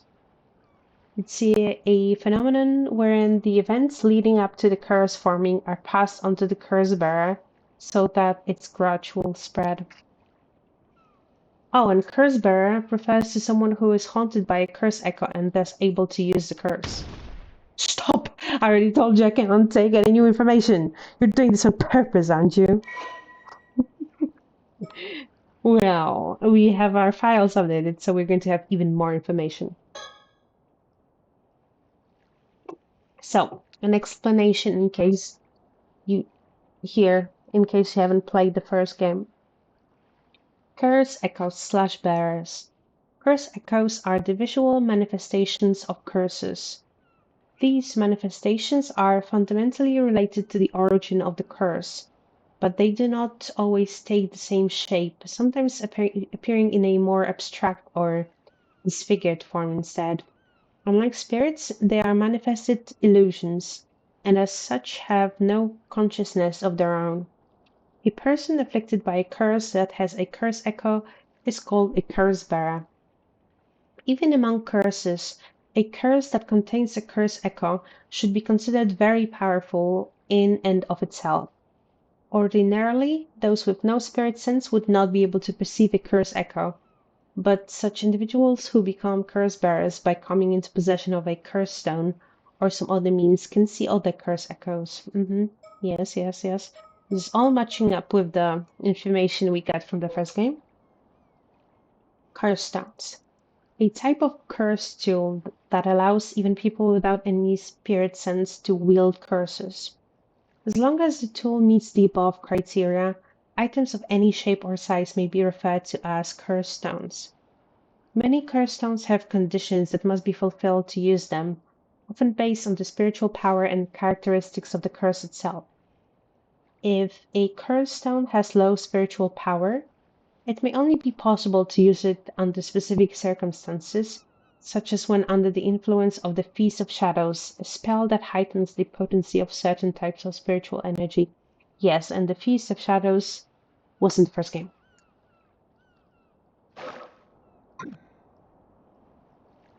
I think I just learned why Taishima sank 400 years ago. Let me sort out all of that first. Really? Tell me, tell me. Tell me as well. Yeah, yeah, give me a minute. God damn it, another cliffhanger.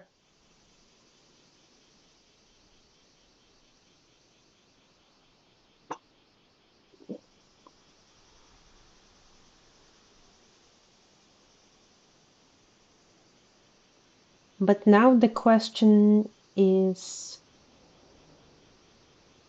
how did the Amma diver, who we don't know the identity of at this time, succumbed to the curse without a curse bearer to wield it?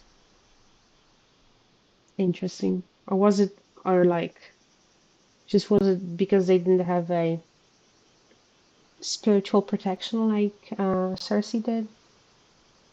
Thank you for investigating the situation for me. I was involved in an accident many years ago.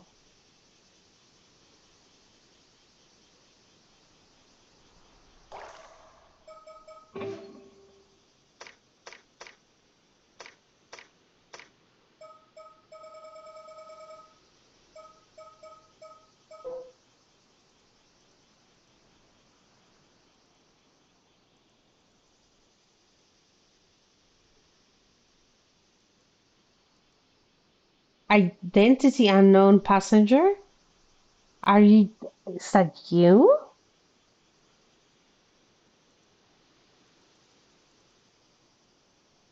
Mm-mm-mm.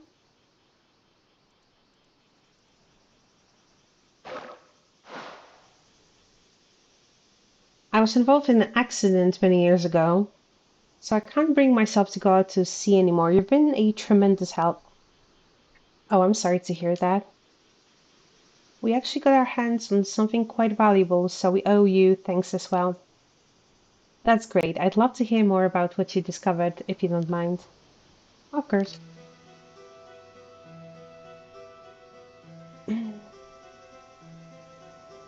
So, why no stickers? That's my question. Why no stickers? We're currently at the mouth of Kamo River. There's a residential area further upstream. Seems Mr. Ikoma had just arrived in Toba, so we managed to meet up without any problems.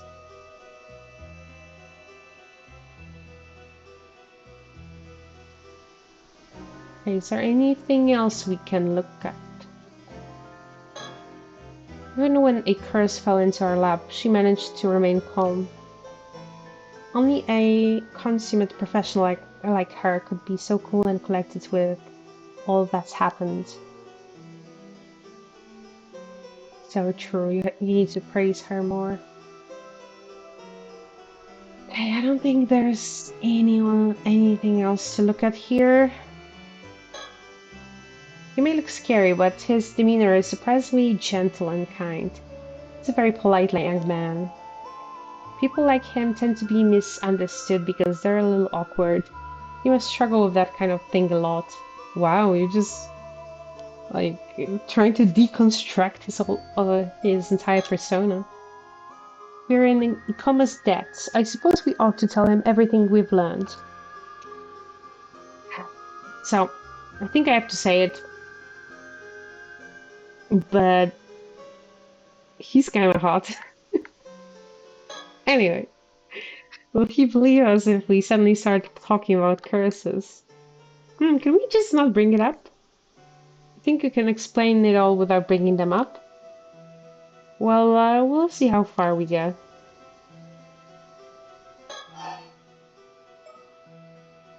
You think he's manipulating me with his appearance?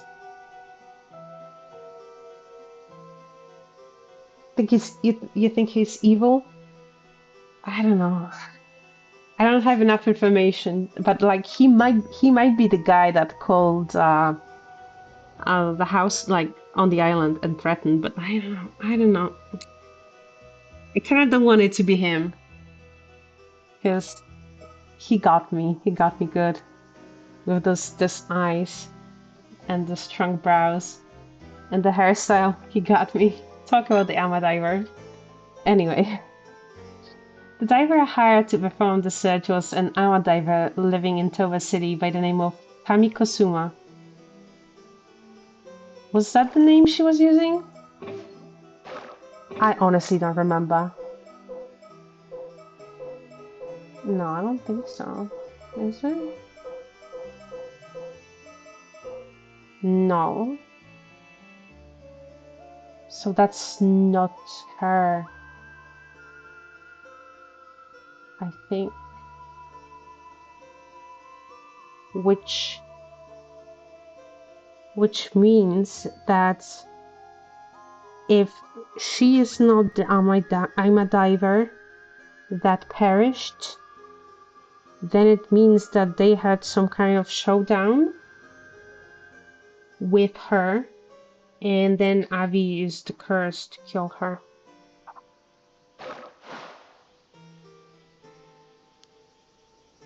I thought there was no way we could pull off the search, but that's when she agreed to take on my request. I feel terrible about what happened. I can only hope that she's still out there somewhere unharmed. She had no way of knowing how dangerous this job was. Please, I am the one who sent her out there. If there is blame to take, it is mine. But still, what exactly happened out there? About that, let's start with this metal box the Ama diver found. Please do.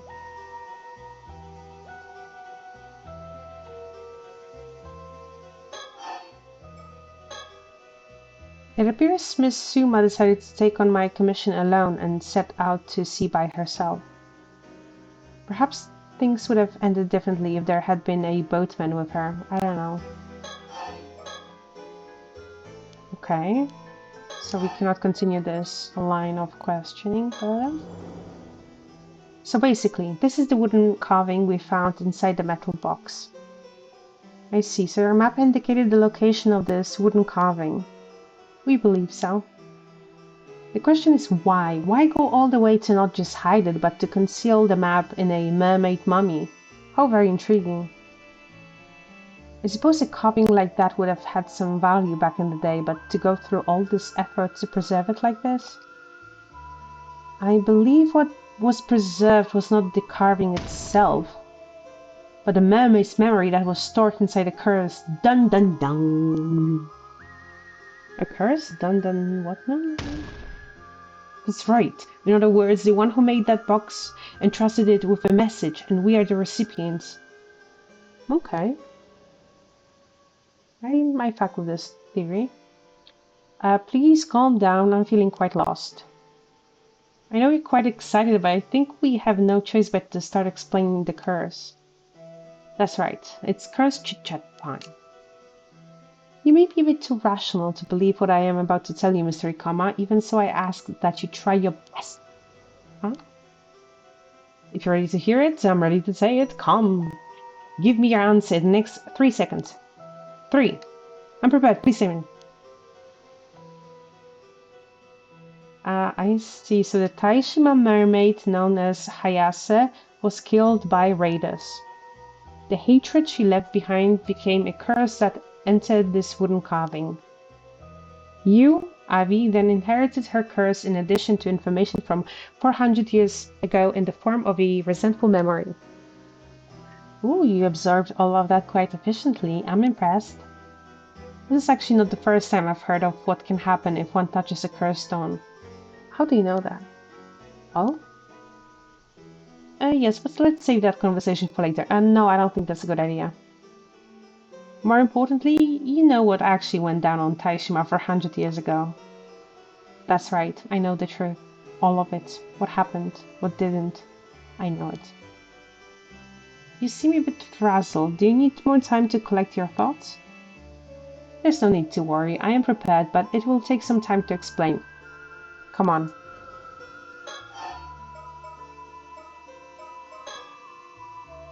Okay. But like, if that's the end of this dialogue, like, why is there no tick? That reminds me, I meant to ask about the metal box.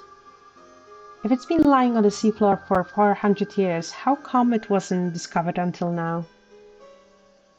It was most likely sealed inside a rock or something until a few months ago. The earthquake again? So the earthquake started it all. So it was sealed away until a certain amount of time had passed? Same with Sato. No, I believe the boxes on the ceiling may have been triggered by something. Hmm?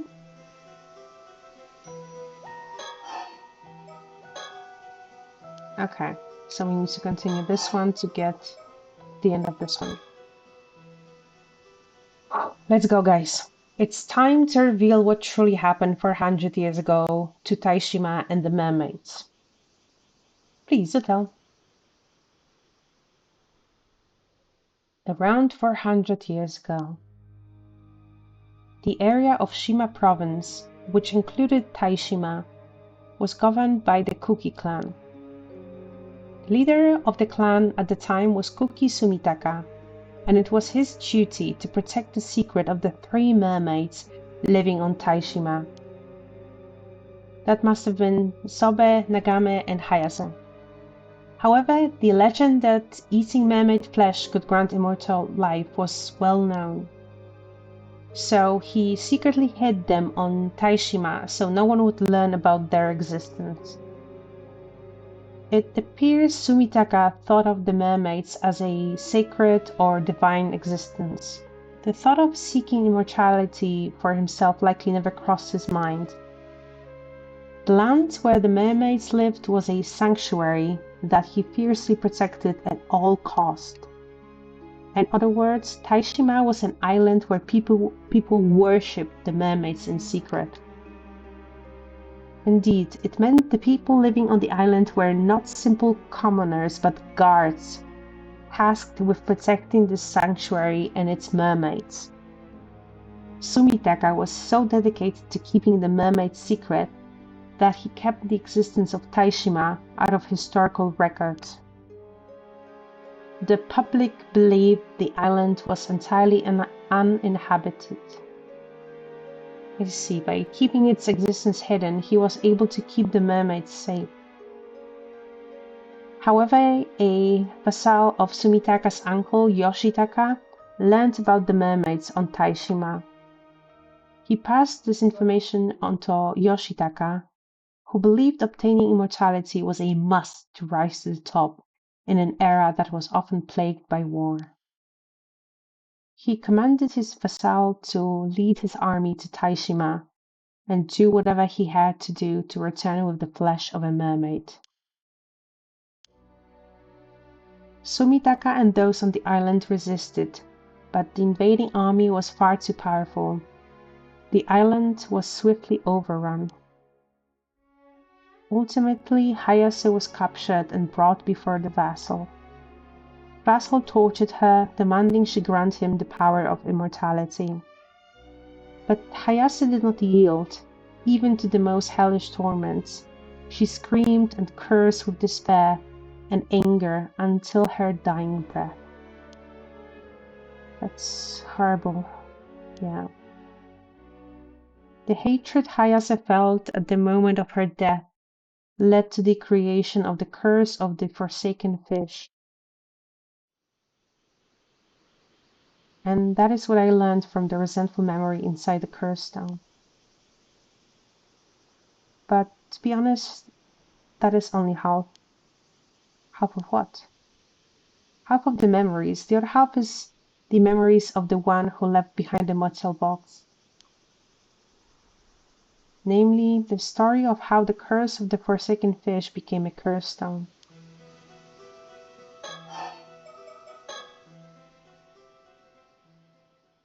Having failed to obtain immortality, the vassal flew into a rage. He had all inhabitants of Taishima slaughtered as revenge for keeping this secret. This guy was the worst. Finally, he continued his advance into the sanctuary the islanders had protected down to the last man. There, he destroyed its shrine. What irony that he came so close to the secret he had been so desperate to find. Are you saying the other two mermaids were still in the sanctuary? No, they had already fled Taishima. Actually, there were two other survivors. Sumitaka's adopted daughter, Princess Hatsune Miku, okay, also escaped the chaos of the invasion unscathed. There was one other islander who managed to survive as well, taking with him the treasure the mermaids had protected. The mermaid's treasure. This may shed some light on the descendant you spoke of earlier. Of course, she must be a descendant of the man that escaped that day. So the treasure...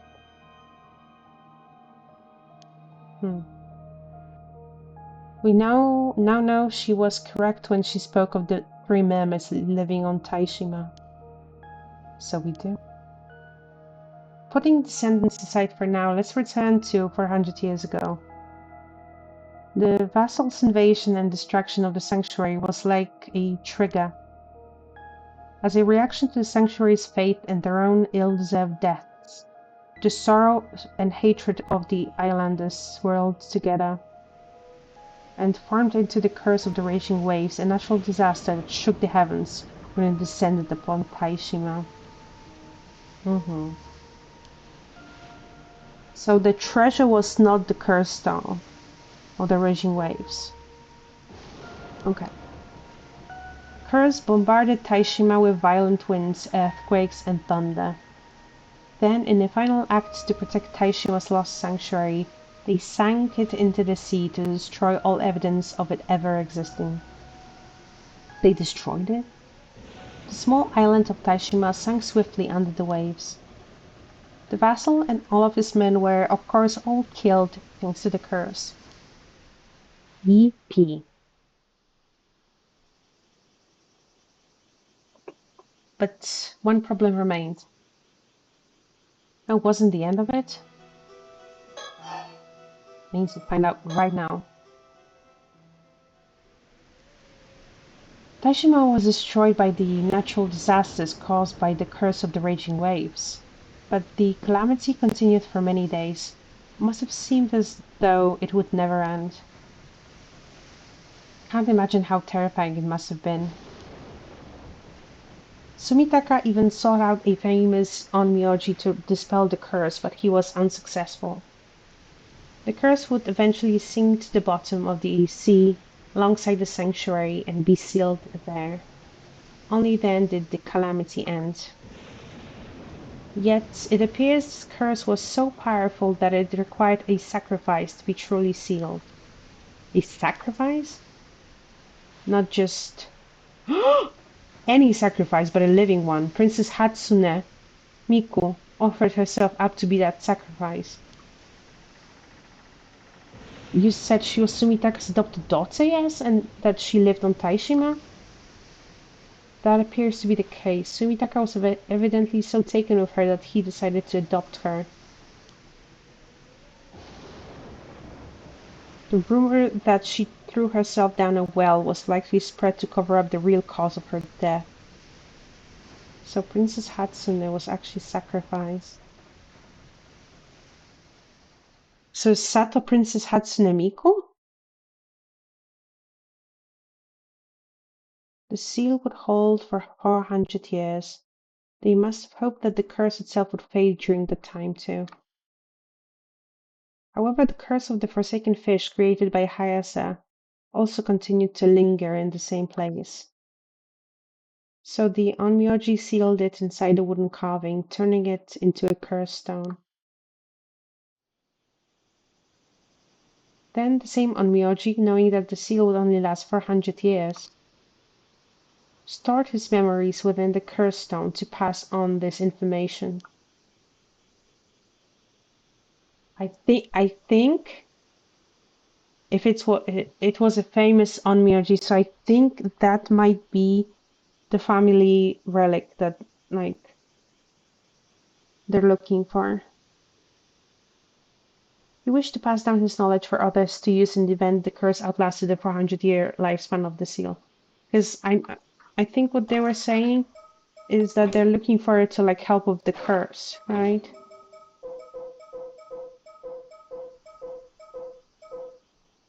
Sotokiryu. Like I think they said they wanted to help with the curse. So I think that was the family heirloom they might be looking for. I'm not sure. I'm not quite 100% sure.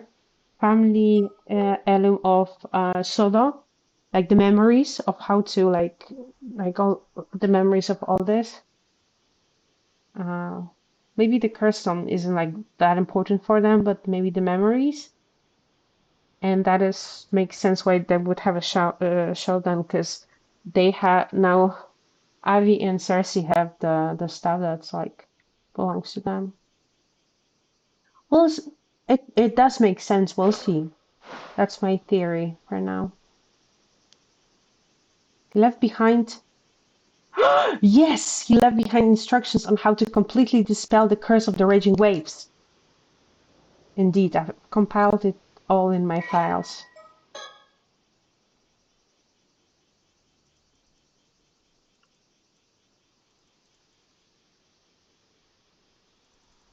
Curse of the Raging Waves.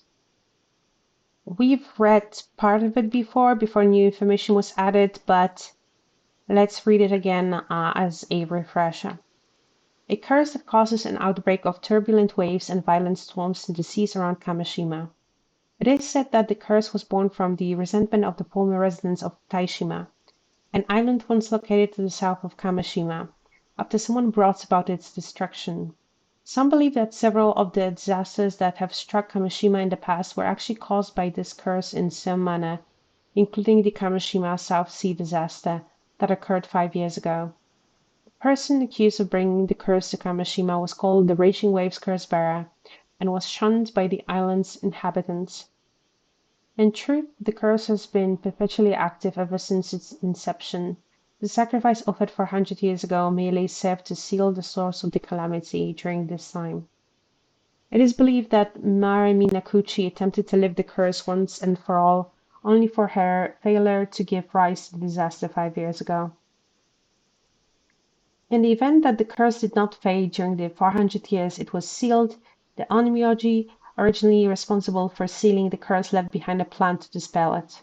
It was his belief that the curse's power would have weakened enough by that point that performing the following steps would be enough to lift the curse completely.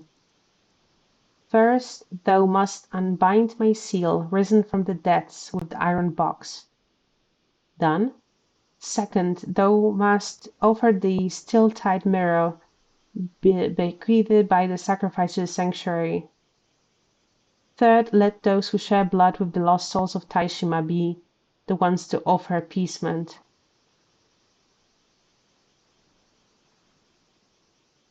Who was the mirror? Wait, the mirror was the the mirror was the treasure that the descendant took, right? And those who share blood with the lost souls of Taishima. But the only one that we know would be Mare and her son. So I think what we need to do is we need to prevent his death, because I don't think we can prevent hers.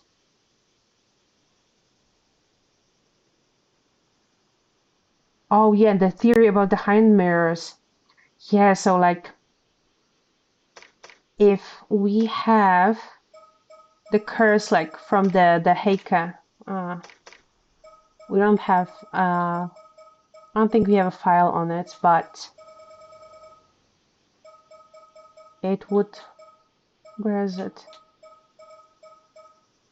Yeah, we don't have it. It's probably going to be in 46, but what we do have,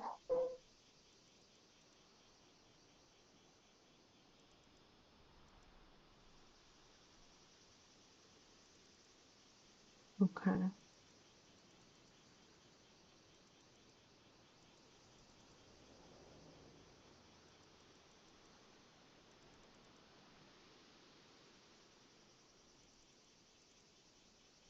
So I feel like it would make sense that like this curse targets people with hand mirrors, because then it would target the people who have the mirror that is used to dispel the curse. Maybe? I don't know. But even if that's not the original intent, it's still like kinda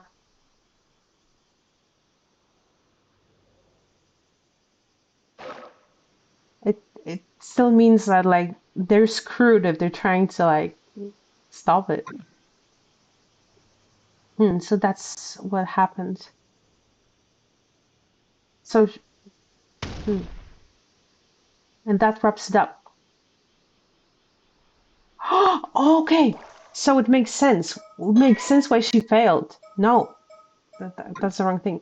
So it makes sense why Mare failed, because like she managed to do uh like 2 steps out of 3, because she knew she would have to, like, she probably thought like she would need to sacrifice herself, and she probably went like she went to the sea with the still tight mirror, or did she go with the mirror? But she went to the sea, and then she did let those who share blood with the lost souls of Taishima be the ones to offer appeasement. That's why she took her son with her, because it wasn't just her. That was the descend. That was like the known descendant. It was her and her son. But I don't. That's the problem, because didn't the grandma show the mirror to Sato? So how did the mirror make it back? I forgot. So maybe okay, that isn't really that important,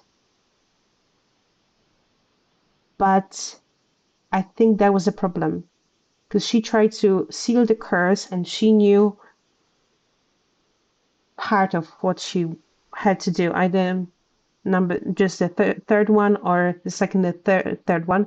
But maybe the problem was like she didn't know about the seal, because the seal was put in the mummy for whatever reason. So that's why she failed. Okay.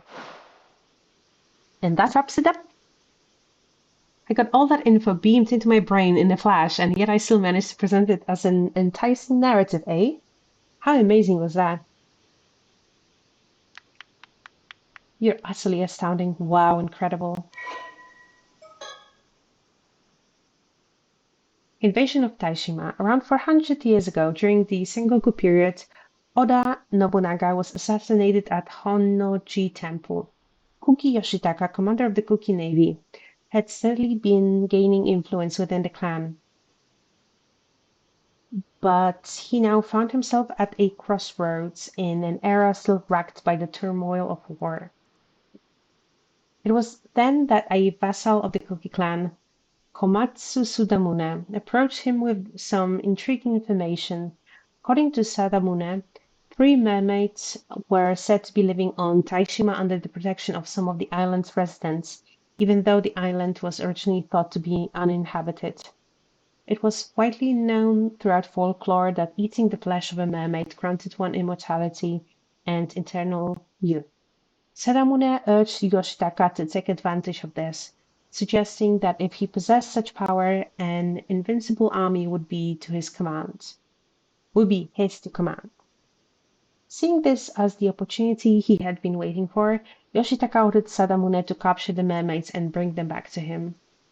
However, Kuki Sumitaka, Yoshitaka's nephew and head of the clan at the time, strongly opposed his approaching Taishima. It was in fact Sumitaka who had secretly been protecting the mermaids on Taishima, believing the mermaids to be messengers of the gods and the island a sacred sanctuary. He had worked to keep them isolated from outside influence. His adopted daughter, Princess Hatsune Miku, was also living in hiding on Taishima at the time for other reasons, which further strengthened his opposition to Yoshitaka's plan. However, it was not long before Komatsu Sadamune learned of this. He reported to Yoshitaka that Sumitaka was not only planning to keep the mermaids for himself, but was also secretly moving to build an army of his own. Infuriated by what he perceived as an act of rebellion, Yoshitaka gave the order for Sadamune to prepare a military invasion of Taishima. Upon receiving the order, Komatsu Sadamune immediately set sail for Taishima at the head of a large army.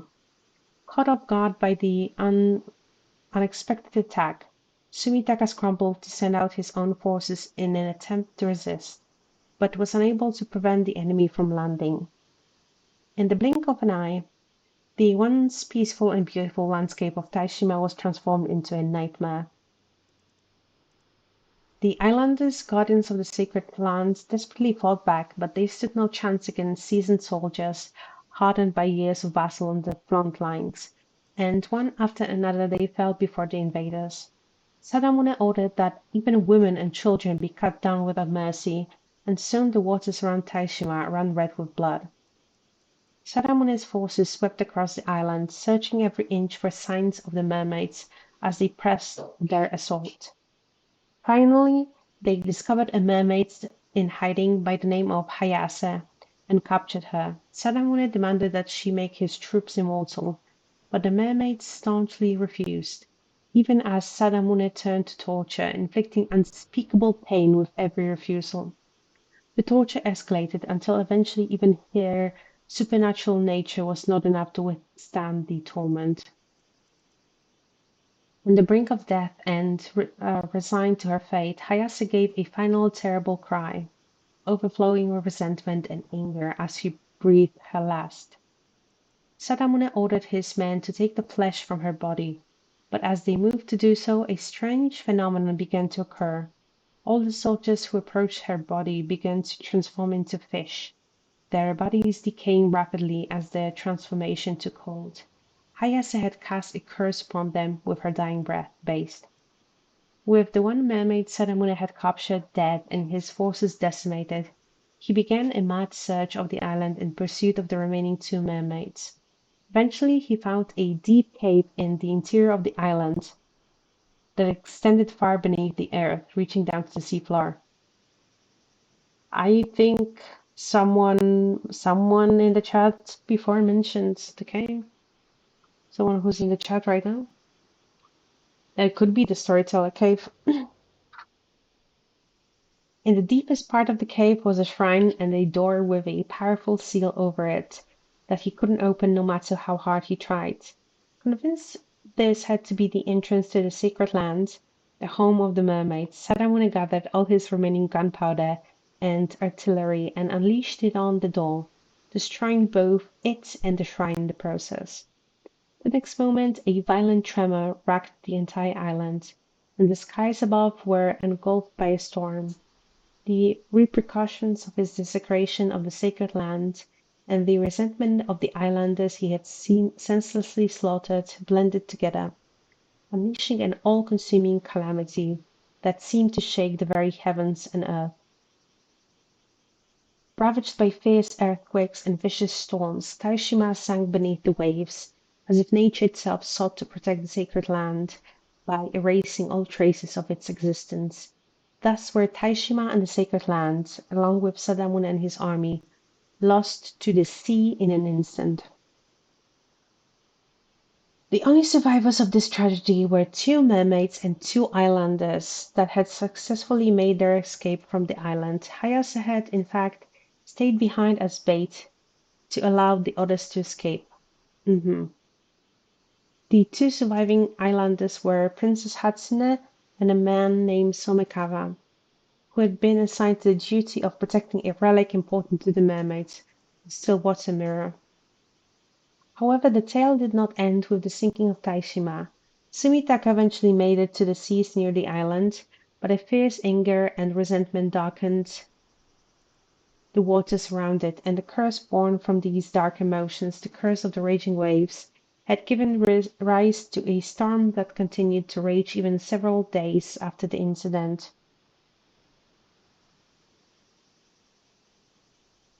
Wait, why are you saying Somekawa?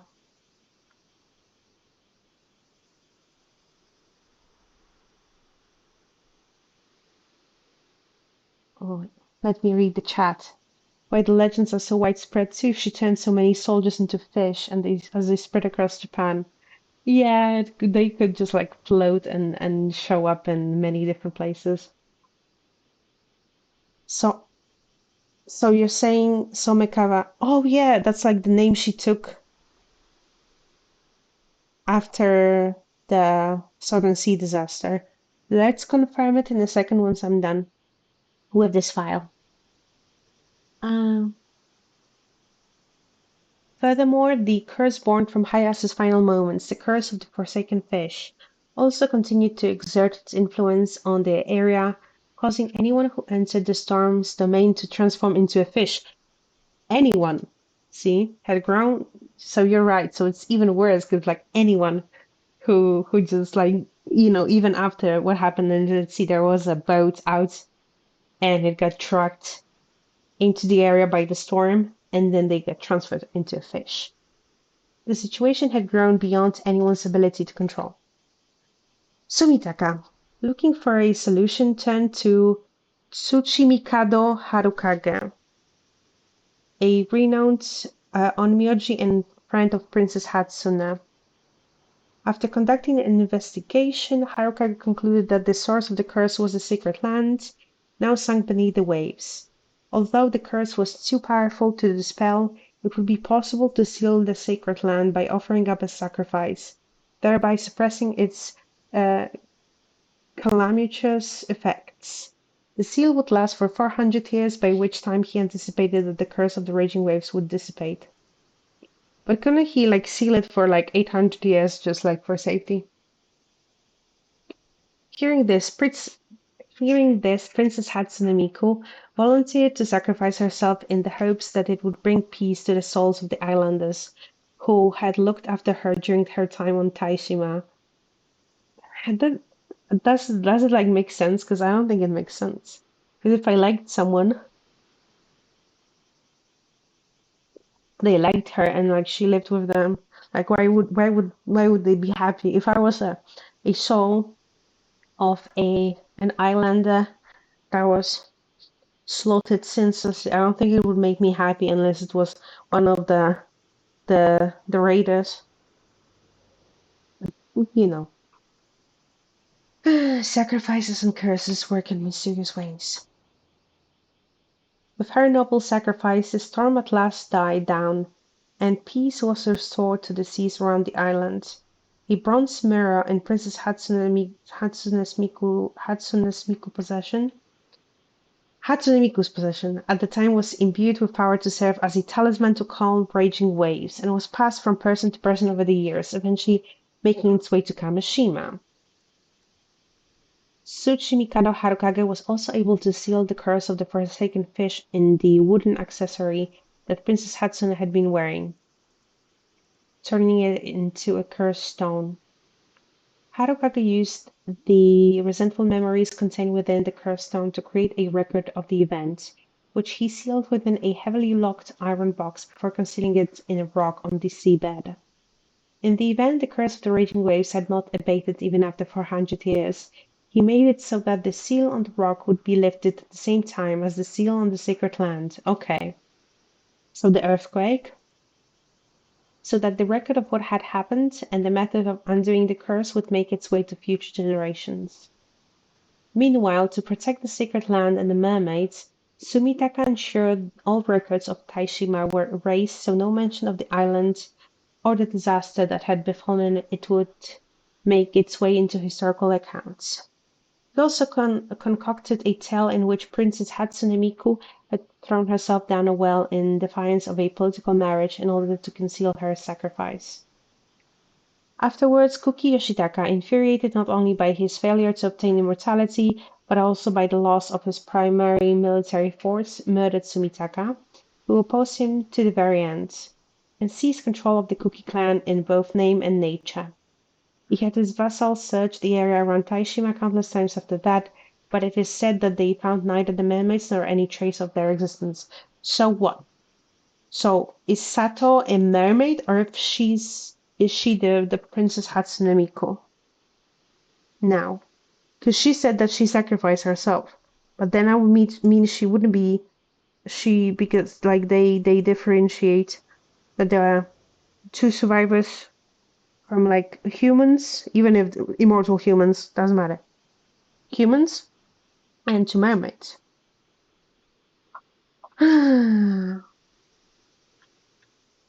That's complicated.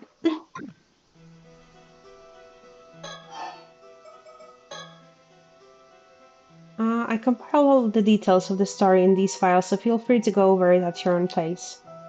Oh, thank you. After Miss Suma found the metal box, you mean to tell me she's died? Yeah, it is likely. If we consider the curse of the... yeah, we're supposed to... Yes. Yeah, that's the name she used. Because she probably only remembered her, family name.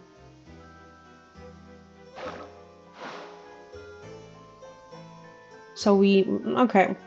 It's basically... It's nice that we're confirming the stuff we've known. And yeah, we have some things that have popped up. They just create more questions and answers, but others like they're just like corroborated stories, so we know this should be true.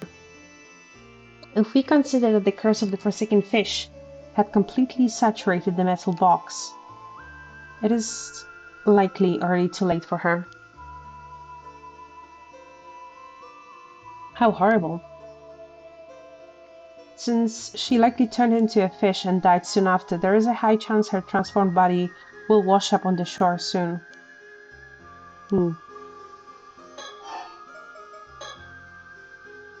I compile all the details of the story. Okay.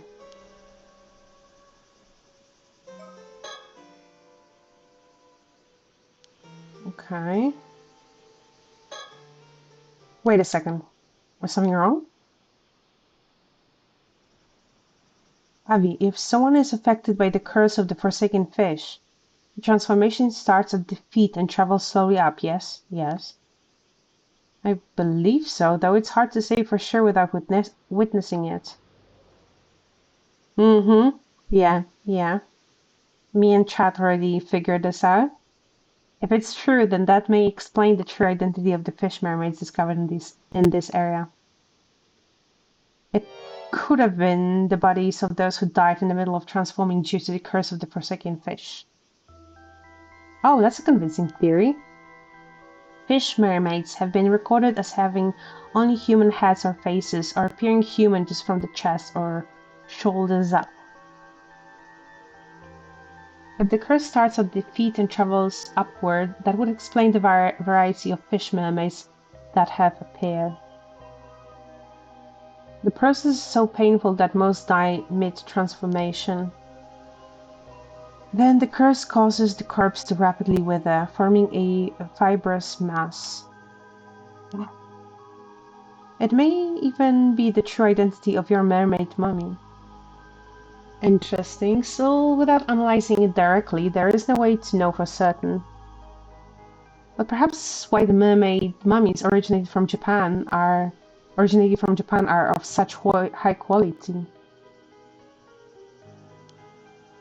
Of course, this doesn't mean that all fish mermaids or mermaid mummies are authentic. But it means there is a possibility.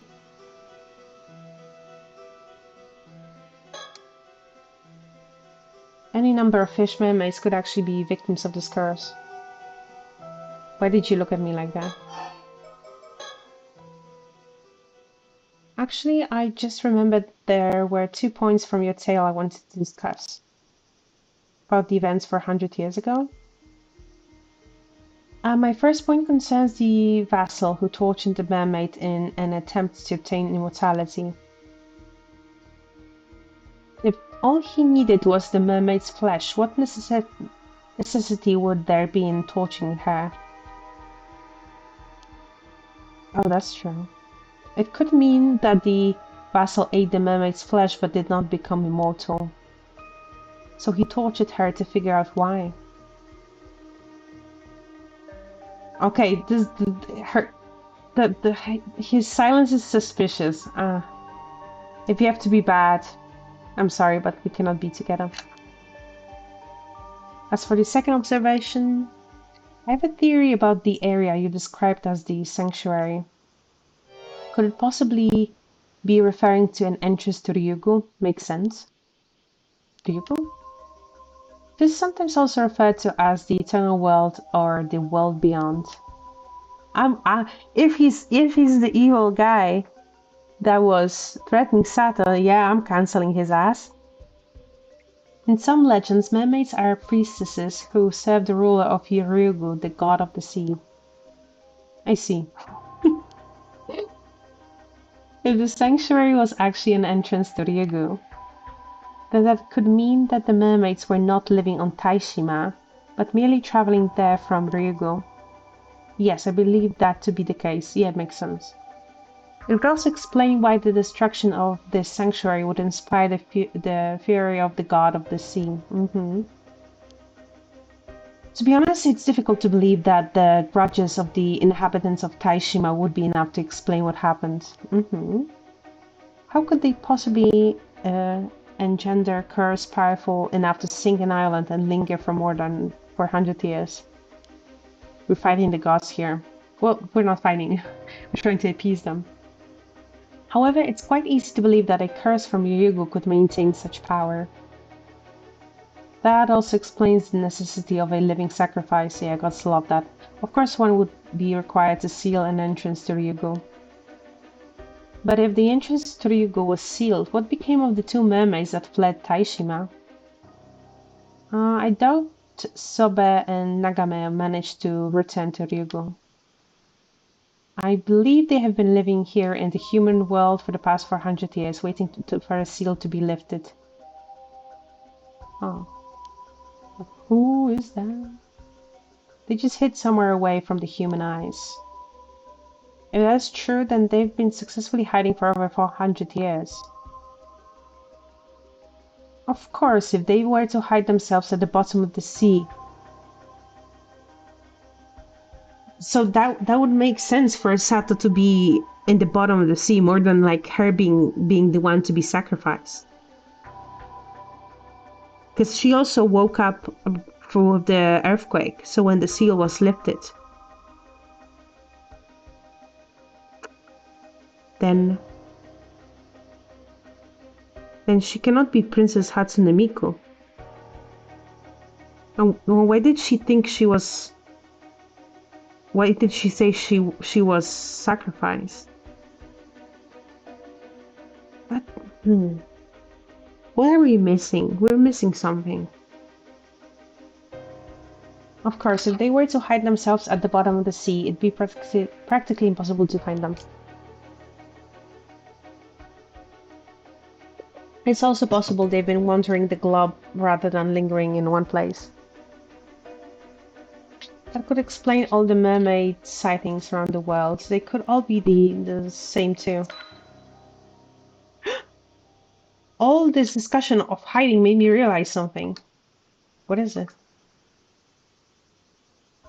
Do you recall the story Mr. Ikoma told us yesterday of the mermaid who became human? Are you suggesting she decided to join human society because she could not return to the Yugo? It's a possibility we should consider. But that occurred only a few decades ago. Why would she decide to become human just before the seal was released? Perhaps her circumstances changed. We can only speculate on the motivations of someone who has lived for centuries. It is possible she did not feel compelled, but decided to become human out of her own desire. Could she have met someone she wanted to live a mortal life with, like in The Little Mermaid? That is certainly possible, and quite romantic too. I'll have to write this down. It could make a solid novel. But it can't... Oh, I've just realized something. But it can be matter, because like then I don't think she would fall victim to the curse.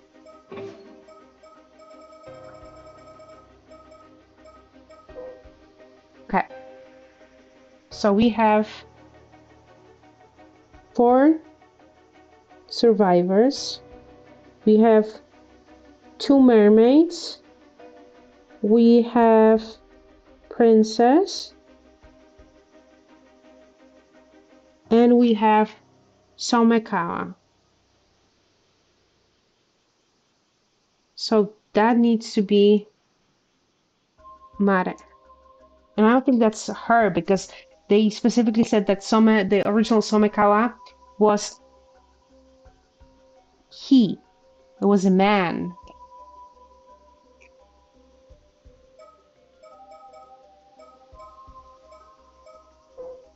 Let's see what it's...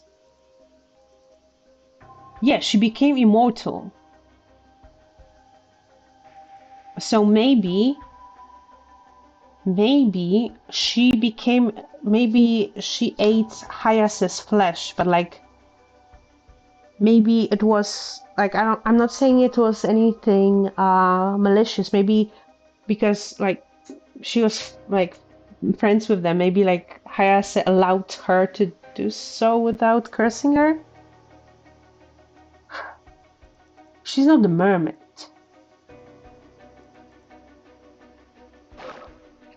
What were the names of the mermaids?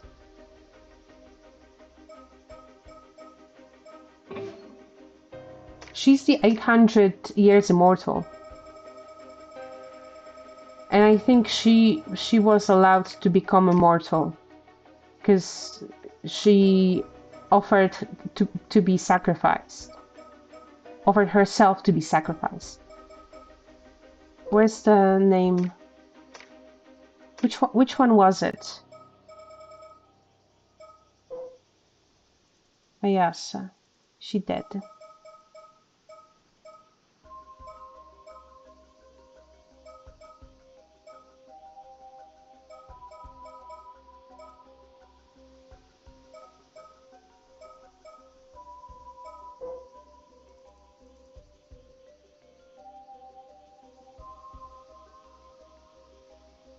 Hmm.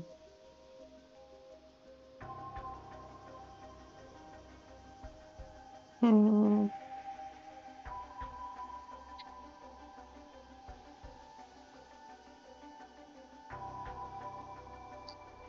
Who do we have in the people? Do we have everyone, like, or are there some entries? Oh, maybe one will say. What if it will be revealed that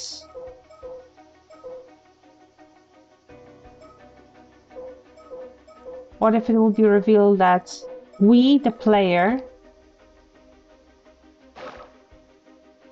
are one of the mermaids? What is it? You heard about this mermaid from the descendant of the Taishima survivor, yes? That's correct. I feel it's only right that they are informed of the things we learned. We'd love to talk to her. We're quite curious about this mermaid treasure too. It must have been passed down to them through the generations.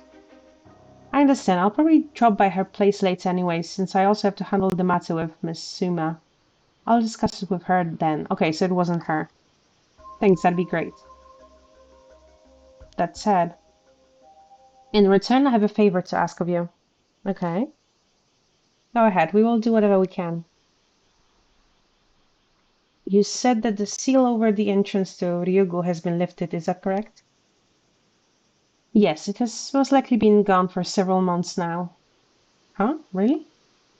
A horrible curse has been swirling around the area where Taishima used to be. It's possible that the curse is the curse of the raging waves and it surged up from Ryugu once more, and now that the seal has been lifted. The fact that we are able to open the metal box is proof enough that the seal has faded. That would mean the entrance to Ryugu is now open. Well, the situation is quite unstable now, what with the curse of the raging waves seeping in through the entrance. At any rate, what did you want us to do? There is an island called Kamishima that is located quite close to where Taishima once was. There is something I would like you to do for me there. Okay.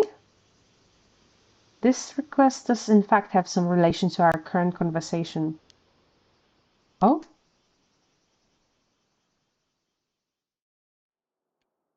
I'm scared.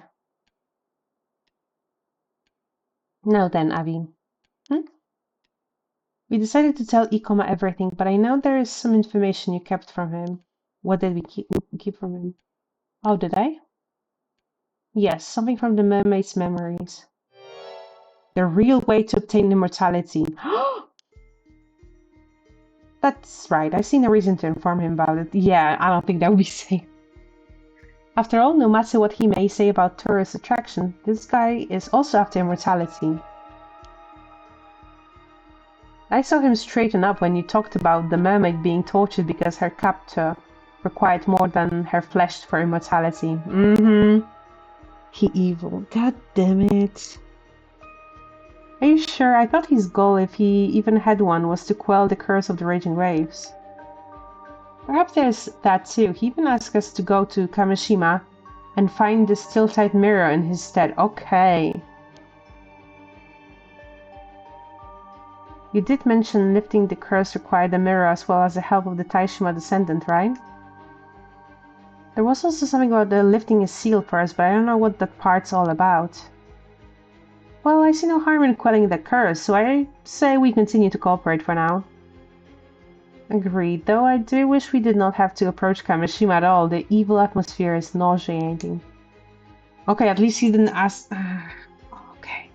But, like, how does he know about all this? Because, like, we're assuming that Mara lost her memories. That's why, like, she's pretending she's not letting her son know she's alive. Shit. Or, well, but, like, if she maybe lost her memory, like, when she was living there and remembers her duty, so she doesn't know she has a son. That's fucked up. However, we must consider that the possibility that Koma actually has his eyes set on the mermaids in Ryugu. It's possible he may be searching for mermaids like us. Yet it would, I mean, it would make sense because like his tourist plan is quite random, I would say. I suppose that discussion can wait for later. First, we must find the treasure that the survivor managed to slip out of Taishima. You meant the treasure required in addition to mermaid flesh when attempting to gain immortality. Wait, that's different from the mirror? It's a treasure known as Tama tobacco. Mermaid. That's the box she had. Because when she washed ashore, she had the box. Tama tobacco, yeah. Mermaid flesh has to be put inside and purified by it to have any effect.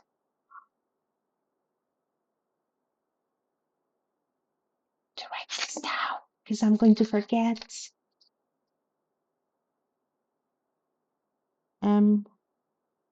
Flash goes inside the box.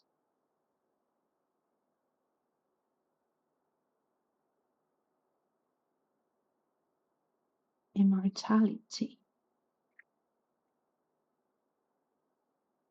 But like, yeah, because like when she washed ashore after the sea disaster, she had a box with her.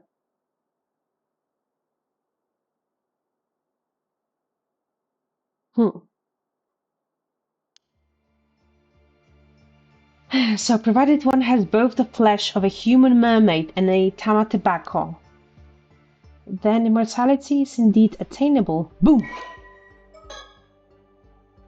Tamatabako. A box, often referred to as a relic, used by the mermaids who once lived near Taishima. A similar box also made its appearance in the tale of Urashima Taro, as the box gifted to the eponymous protagonist by Otohime, leading to its name becoming widely known. Yes, the box is filled with a spiritual energy similar in nature to that which fills Ryugu, the mermaid's original home. Objects placed within it may thus be kept in the same state they would be within Ryugu. It is said that the mermaids used the box to bring objects from Ryugu with them that they would otherwise have been unable to transport to the material world, but it also has the secondary effect of returning mermaid flesh, normally only able to exist in a transient state in the material world, to the state it would be in Ryugu, thereby restoring its ability to grant immortality. I see. If we could meet with the Taishima descendant, they could probably provide us with information on the Tamatabako. Did you guys kill her for the box?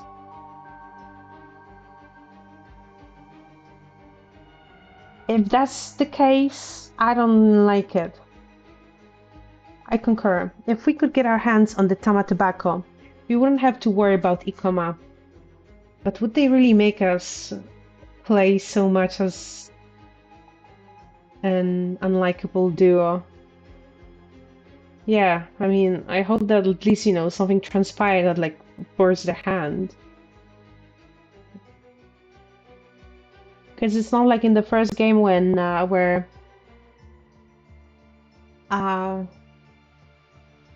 Haruo had, like, an actual, like, good motivation to do bad stuff. However, it's likely he is wary of us and will keep us from meeting the descendant. At the very least, we know he's cautious enough to keep her name secret. Well, that's why I asked him to hand her our little souvenir. What was that all about anyway? You sure we're not going to need that iron box? I doubt we will need it again. Plus, you can think of it as a backup plan. Regardless of what happens, we'll be able to meet with the descendant tomorrow. Let's get our hands on that mermaid treasure. Time to find the Tamatabako. Okay.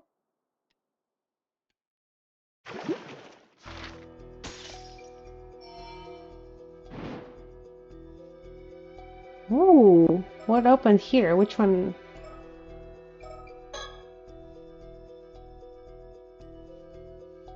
Yumeko and her partner learn about the threat of the curse of the Orochimaru to control the Kamishima and head over to warn the island.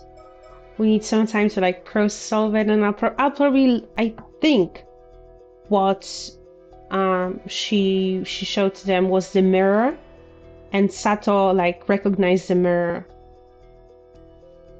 But I think to just confirm, I will have to check the VODs, and then I will say in the next stream, because I don't think it's very productive to look through those when I'm not sure, and I don't want to take up any more of your time. Yeah, it is a tactical withdrawal. We have to sit with all the information that we found. We found a curse echo. Finally, it showed up. Like, it wasn't just mentioned. and then we are going in next week, probably same time. I try to update the stream schedule. So if anything changes, I'm going to update it. But hopefully, next time, next Saturday, we're going to find out what actually happens between Yusa's mother and them. Were they just fighting for Tama Tobacco? And it looks like based on the location is where they had the duel with Yumeko and Sodo.